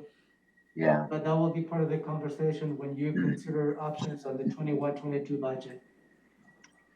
at least based on the work so far and the assumptions, 2021 is above the bar. Right. And just to see the difference between not having this savings, that's where we were without it, Right. and there's where we are with it. Okay. So let me go back just for you to exercise your vote, commissioners. On sheet number 4, I'm suggesting that should not be taken into consideration. Yeah, I'm okay with that. Commissioner Woods, I'm okay with it. Commissioner Nasser, Right, well, we already voted, frankly, on sheet 4. I didn't hear that. I'm just to make sure that I got the vote. Yeah, no, I agree with what you're saying, because we already made that decision, and that applies to a couple different sheets, so. Right, okay, so, good. So in front of us, now we have only 2 scenarios. Sheet number 3 and sheet number 6. Well, I think there's a No. third. We still have 5. Yeah, no, right now, and whatever variations you want to go from here, that is up to the board. Go ahead, Ty. I just go back to number 5. I think it's either we only exempt the 24/7 workers, we exempt 24/7 workers and those earning less than 53, or we exempt 24/7 workers and cut the hour reduction in half for those earning less than 53,000. Those are the 3 proposals that I see that are still left. And of those 3, I like number 5 at this point. Sans further discussion. That's attractive to me. Which one is 5? My suggestion to you, number 5, no matter what scenario the board ends up with, you should include excluding all those employees who work less than full-time. Part-time employees. Yeah. I agree. Yep. So if I can get an agreement on that, then whatever scenario you're going to be choosing, the employees who work part-time should not be part of this reduction. I get that. I'm with you. Okay, I got it. Okay. So we're down to 3 and 6, is that right? Yeah, and what Commissioner Messer's proposal, which is a variation. Well, wait a minute. He's got a different proposal, a combination of the 2. Yeah, it's a combination, which is a combination pretty much a number 6. Okay. Right, it's exactly between 3 and 6. It's Yeah. Okay. exactly in the middle. Commissioner Hutchings, could I make a comment at this point? Oh, yeah, go ahead. Robin, we're looking for about $3,000 or $3 million. Is that right? Right? We're looking, What are we looking for? I'm trying to get it in my head. 2 million. 2, Okay. 4, and 2. you had said, back in May, you had set a target of saving $5 million. Without the reduction in hours, you've saved 3.2 million. So you're looking for about 1.8. Okay, now, let me just make a comment. I don't know who's right and who's wrong, but if the information that I got from Jeff Gadman this morning, our treasurer, is right, we're gonna be close to, I don't know, 98, 99% of our property tax is going to be paid. And I understand that, Robin, your numbers are based on only maybe 95% are going to My be number paid. is 97%, but let's make that change and see what it does. I gotta minimize this. So keep in mind. And let's Yeah. say that property tax comes in at 99%, which is what it always does. Okay, did you say that number again, please? 99%? 99%, let's say it's gonna be 99%. Okay, That's the change. It's minimal. the difference Bobby, between, can I clarify something? Keep in- Didn't we choose a $5 million target before we added the 1.3 or whatever million in the budget amendment? I mean, aren't those, Commissioner, is that correct? yes, Okay, so just more reason not to go below 5 million because we weren't even thinking about that at the time that we set that target. right. And I have factored the Amendment 3 into this budget. So I have a question, and it is something that I said back on Thursday, that when we were talking about furlough or hour reduction, I am not willing, it's not factored into this, I bet it's not factored in. I'm not gonna ask employees, any of my employees, to reduce their hours if I'm not reducing mine, if it's to save money. And just figure out what I get paid per hour and I'll reduce it the same. And if, and I don't know if I can legally donate that back to the general fund. I think all electeds should be doing it, but we can't mandate that. We can't direct that, but we can suggest it. But I won't do anything that, that my employees are doing. I'm gonna do the same thing. Commissioner, I guess I just want to point out, based on your comment, I have consistently voted against a raise for elected officials while they're in office. We all know that, My yeah. whole career, and so I agree with you in that regard. Okay. I have an item on the salary commission tomorrow morning, so it's coming up. Okay. But I need to get back to Robin, I guess, and find out, so you're saying it doesn't make much difference if we're at 97% versus 99% on collection? That's correct. I guess I don't get that, because we're talking about a fair amount of money. I don't have that on top of my head, but That's the one that is just. is it over here? Damn it. So at 99%, we would collect 42,570,000. Right. 98%, 42,140,000. Well, okay, show me that. I didn't see where that number was located, that last one. So Right. 41.7 On the 97%. is 41 million. 41,710,000. Okay. At And it- 99%, It's 42. 42,570,000, What's the difference there? 800,000. roughly So 800. just less than a million? Yes, And we're looking for 1.5 million? Or 2 million. close see, to? it comes out, the way it compounds into the future because it comes out of your base. Okay, well, until we can figure that out, I cannot vote to furlough people without We're knowing, not furloughing anybody. well, we're not. No, Well, we're reducing their hours, it's, Yep. that's not a furlough. I mean, we're cutting their pay, we're adversely not. affecting our employees. And I'm not sure we need to do it. That is my dilemma. So, Well, you don't have to do it. oh, okay, well then I'll vote against it. That's the vote, that you don't have to, and in fact, you don't have to implement any reductions if the board doesn't want to do it. We're gonna suffer somewhere if we don't get it right, though. Yep. Yeah, and from the staff point of view, we're just trying to give you all that information that is available to us at this point to soften the impacts that you may have to do 21 and 22. Yes. Okay. And the reason that as to why we're going through this process is we still have months in 2020 that we can reduce expenditures.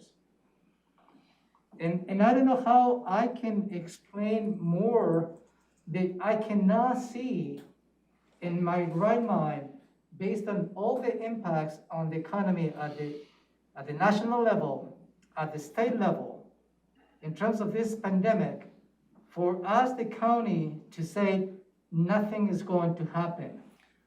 I just cannot put myself in recommending this to the board because the impacts are in front of us.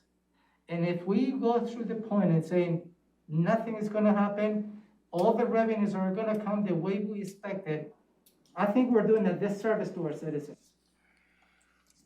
I tend to agree with you on everything you've said, sir, except my concern is if we've got a citizen out there that's come up with a $6 million difference, I truly want to discuss it. And short of that, without getting into that, I just can't vote to lay anybody off without knowing the facts. And Okay, actually, well, I know we're not gonna laying vote people to off. lay anybody off. I I'm know, not gonna lay anybody off. we're cutting into their abilities to do the job. We're cutting into all of our elected officials' abilities to do their elected job, whatever that job is. And I just wish we could spend more time. We're always in a rush to do things at the last minute. And, Okay. I'd like to spend more time delving into this to see if there's merit. And Mr. Pettit says it himself, if he's right or if he's wrong, we ought to find out. Yeah, we will next year probably, or later this year. I'm not laying anybody off. I'm not furloughing anybody. But I'm ready to, I'm not gonna debate right or wrong. I have an executive, expert team of professionals that have been doing this for decades that know what they're doing. I'm relying on the information they have. I'm not relying on anybody out in the public just to provide me with, oh, here's my assumptions. I don't want to waste time. Like you said, Commissioner Edwards, I don't want to waste time. I want to deal with the facts as I have them and make decisions and vote for something rather than just against something. Because we have a gap to fill, and I'm ready to move on. And I'm not pushing you to do it. Of course, you can do what you will, but I'm ready to move on and make decisions based on scenario number 3 or 6 or a combination of something of the two. Might we at least have an example of position 4.2 or whatever the halfway point is between the 3 and 6 there? Maybe it's 5, but I don't know to what degree we're gonna do it. I mean, I'd like to have something in front of me that kind of shows what we would be voting on. I'm not adverse to what Commissioner Menser is proposing, but I'd like to see it rather than just vote on it on a concept thing. What is it you need to see? I'd like to see it laid out very similar to the other 6 pages that we've discarded or that we've reviewed. Commissioner Menster, is what you're offering or proffering, is it laid out on sheet number 3? So let me say 2 things. One is the best way to look at it is looking at sheet number 6. Mm-hmm. Because the only difference is you're saying that we're going to take sheets number 6 says anyone that makes less than 53,000, and Maria told us that that's 146 people are not going to be cut at all. They're off the sheet. They're 1.0. The alternative would be to put them in the first column at 0.95. So you would get some savings, but it would be half. Now the numbers would be very easy to calculate because scenario 3 is a savings of 1.94 million general fund, and 6 is 1.74 general fund. And this would have to be necessarily halfway in between. So it would be 1.84 million general fund. So you get just over the 5 million target that we're after.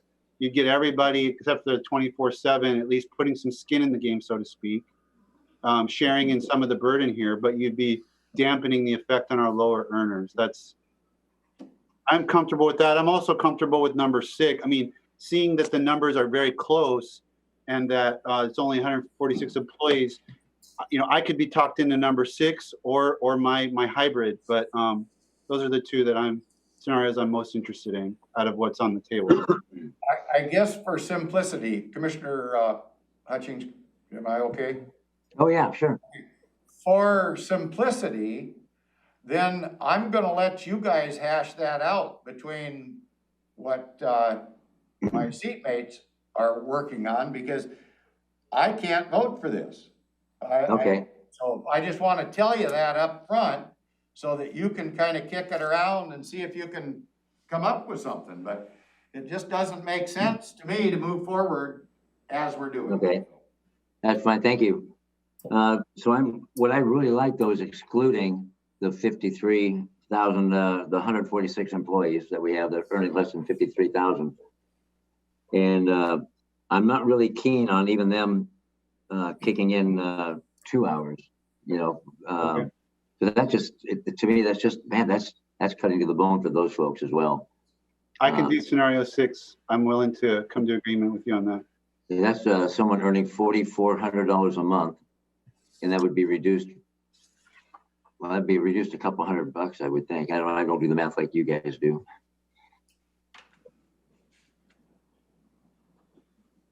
Can you whip that number up for me, someone? Well, it's a 5%, you know, two hours. It's a 5% versus the 10% pay cut, essentially what it is.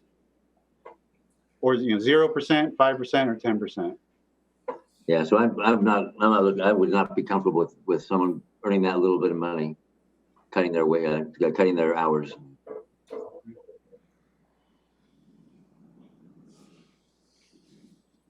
So that leaves number 6 as in its entirety. 6 plus what Ramira's point about the work. Yeah, was it less than would be the 400. way, number 6 plus the part-time employees excluded. Work, okay.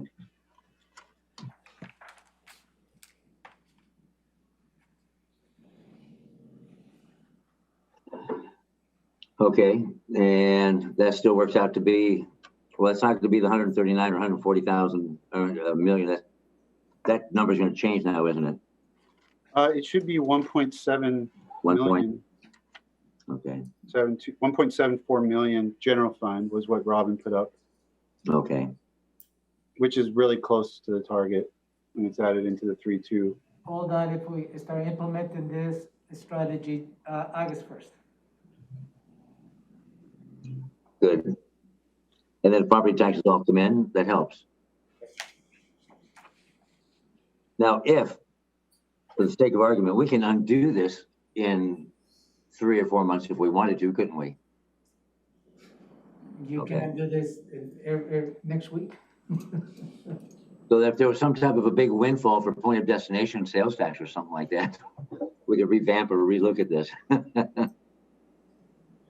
So I like that number 6, but I also want to include myself. How do I do that, Romero or Robin? How do I do that? I believe the donation statement is valid. You cannot reduce your salary, nor the salaries of elected officials. Right? So it will be how you like to do that in terms of donating back to the general fund. I guess, could I have a comment on that, Commissioner Hutchings? Certainly. I believe that the salary commission topic is coming up for discussion tomorrow, I think. Is that right, sir? Yeah, but that will be for the 2021. Oh.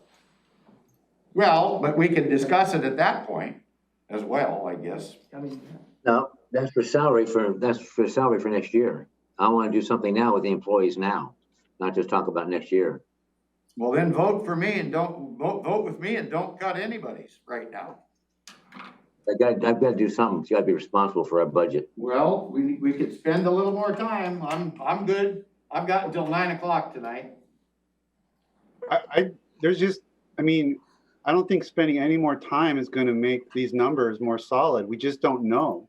And I'm afraid if we don't act right now, we're going to end up laying people off unnecessarily next, come 2021, that if we'd taken earlier action, we wouldn't have to. So that's what I'm worried about. I mean, I understand the concerns about having imperfect information, but we have to act on the imperfect information. We just don't have a choice.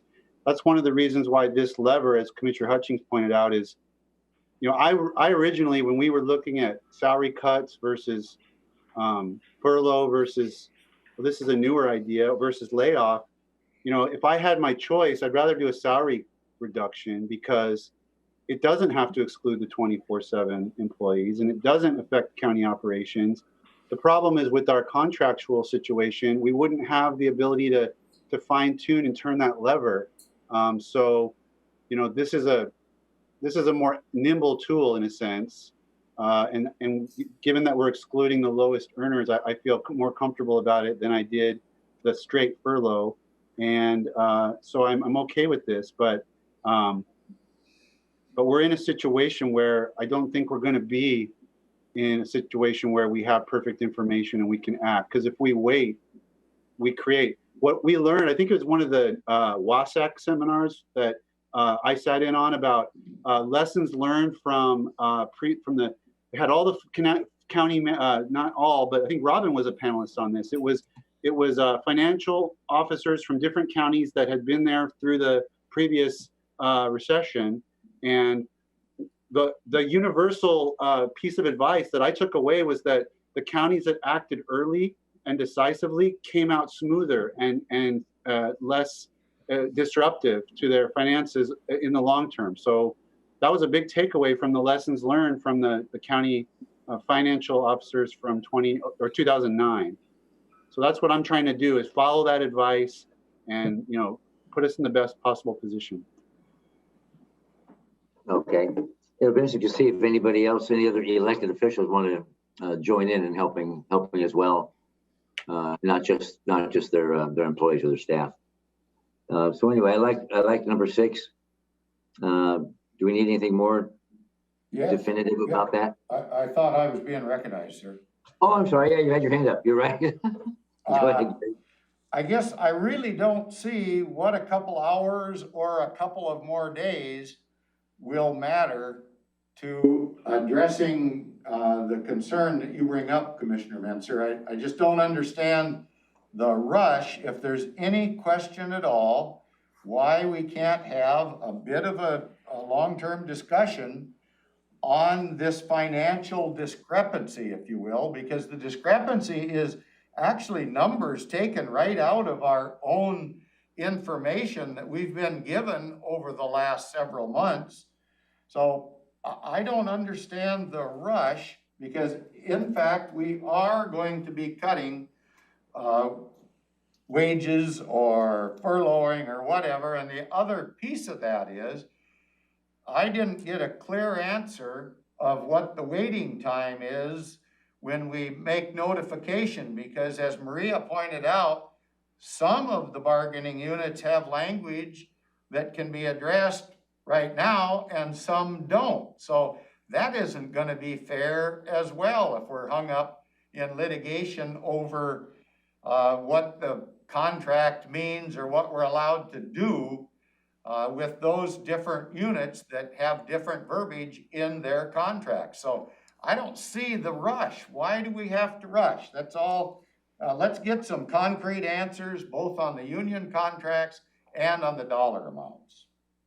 I thought the union contract was part of the rush. That Ramiro said with those couple of units, that's why we needed to get those details ironed out. That isn't the way I took it. Because we wanted to have at least 30-day notice. And that is your words, the rush. 30-day notice, because if we continue to wait, you can wait. I mean, and we can implement any strategies in November, October, whenever you think is appropriate. But August 1st is 32 days away. Right. Yeah. My question there is, do we know which contracts allow for 2 days notice, 1 week's notice, 30 days notice? I don't know. I haven't heard an answer to those questions here. And possibly Maria could give us those answers, but we've not had a definite answer. And I've heard that some of the contract language is different with different bargaining units. And I don't know which one is which. Maria, are you still on the line?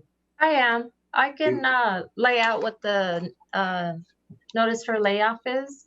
Sure, So thank you. for unrepresented, it's 30 days notice. for ASME 618 Courthouse Tilly District Court, 30 days written notice to employees. It also states that the union is entitled to written notice of scope, duration, affected classifications prior to notifying the employees. OPEIU, which is our juvenile detention officers, that's 30 days written notice. And it also states within first 2 weeks of notice period must meet with the union. Corrections deputies, 30 days notice, same language as the juvenile detention. Captains, 30 days, same language, about 2 weeks of notice period must meet with the associations. So that includes captain, sheriff's administration, deputy sheriffs. The DPAs, we must notify the union as soon as reasonably possible.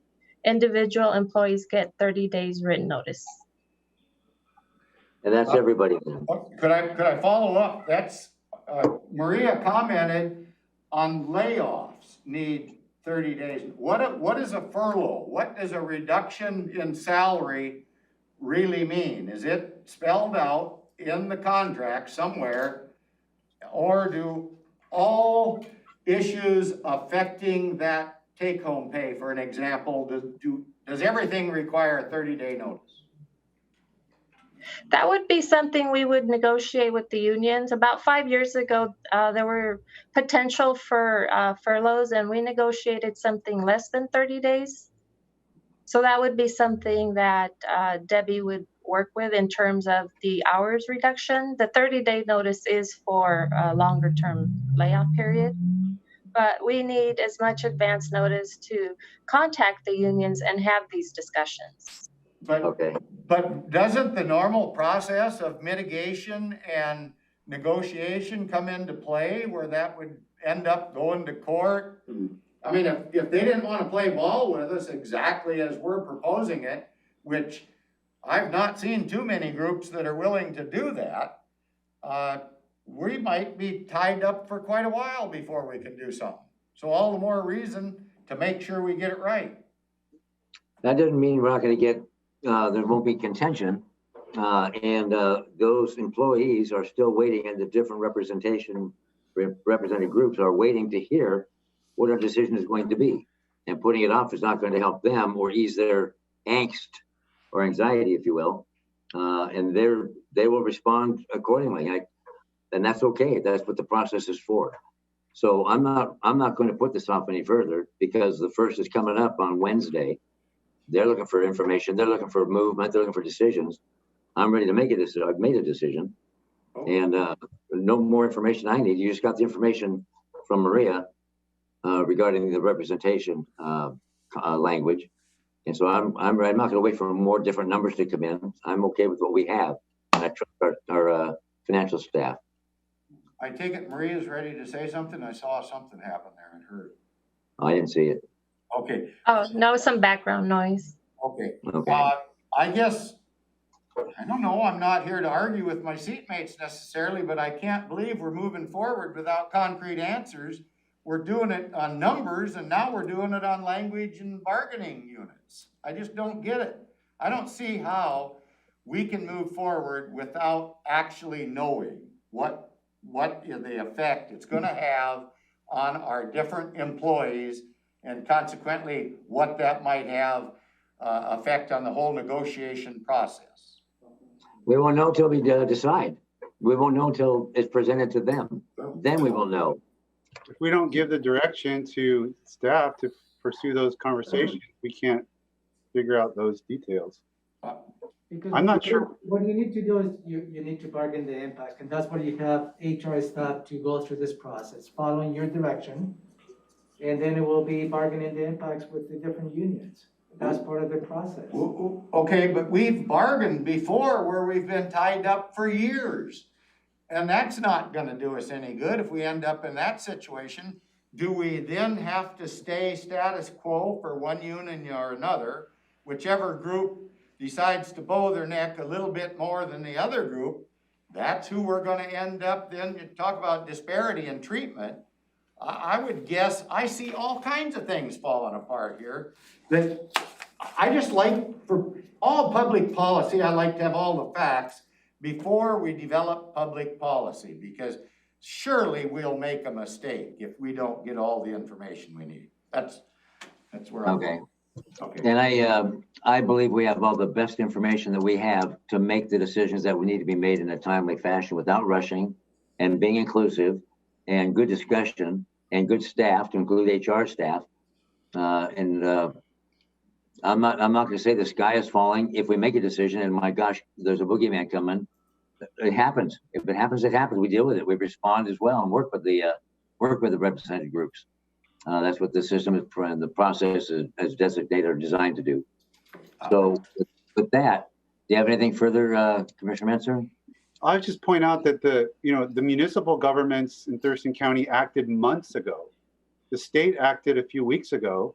I'm not sure what it is that we think that we're special and we get some kind of special information that's going to make it all clear that the state of Washington and city of Olympia and city of Lacey, city of Tumwater didn't get.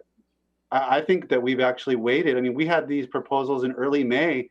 I've been doing nothing but thinking about this for 7 or 8 weeks and going and watching every webinar, going to every thing I can do through WASAC and other means, reading all the articles that Robin has forwarded. I've got all the information I'm going to have, in order to make a good decision. So I guess I'd just like to get, as a closing comment, I'd like to say that rushing never makes good decisions. I'm going to use the jail as an example. There the county spent $100 million on a jail, and then it sat empty for 6 years. I don't know, I wasn't there. We're not talking about the jail. This group wasn't there, but it was a government entity just like ours, Thurston County, that does not have a good history of making good decisions. And I'm just afraid when you rush things, we don't even know what those union contracts say. I just think it's a mistake. So go ahead with your vote. Okay. So go ahead, Romero, and capsulize I think option 6 is what we're looking at. And then you'll get a thumb. So what I'm hearing is I have 2 votes, Commissioner Messer and Commissioner Hutchins. Commissioner Edwards said no, with option number 6, which includes the reduction of from 40 hours to 36 hours, excluding the 24/7 shift workers, and also including those who are earning $53,000 and less. Also excluded will be those part-time employees in the county. And that's what the direction that I got from the 2 votes. And related to that, there's going to be a little bit of nuances, and implementing that will be somewhat of an administrative work as to how we're going to be managing hourly employees versus salary employees. But that will be more of a conversation with HR as to how we can implement this direction. All right. And go ahead. Oh, you're done? Okay. Yeah, that's all I have. So I'm okay with number 6 as presented. Sure. Thumbs up, and folded arms. Okay. Yeah, down. And this is very, very challenging, exceedingly challenging. And a challenge only becomes an obstacle when we allow it to become one. And so I feel good making this decision. Again, somehow, some way, I'm going to be a part of this solution too. So, Romero, what else do we have? That's all I have for you today. All right. So, Robin, Olivia, Patty, Denise, and Maria, thank you very much. And thank you all for the unseen teams that aren't here, that are in the background, pushing and crunching and working on these issues on a regular basis. And yet for the work to happen, yet to come, especially with the represented groups. And I wish them nothing but the best of success as well. Thank you, Romero. Thank you, Commissioner Edwards and Commissioner Menser. Thank you very much for your time. And this meeting is adjourned.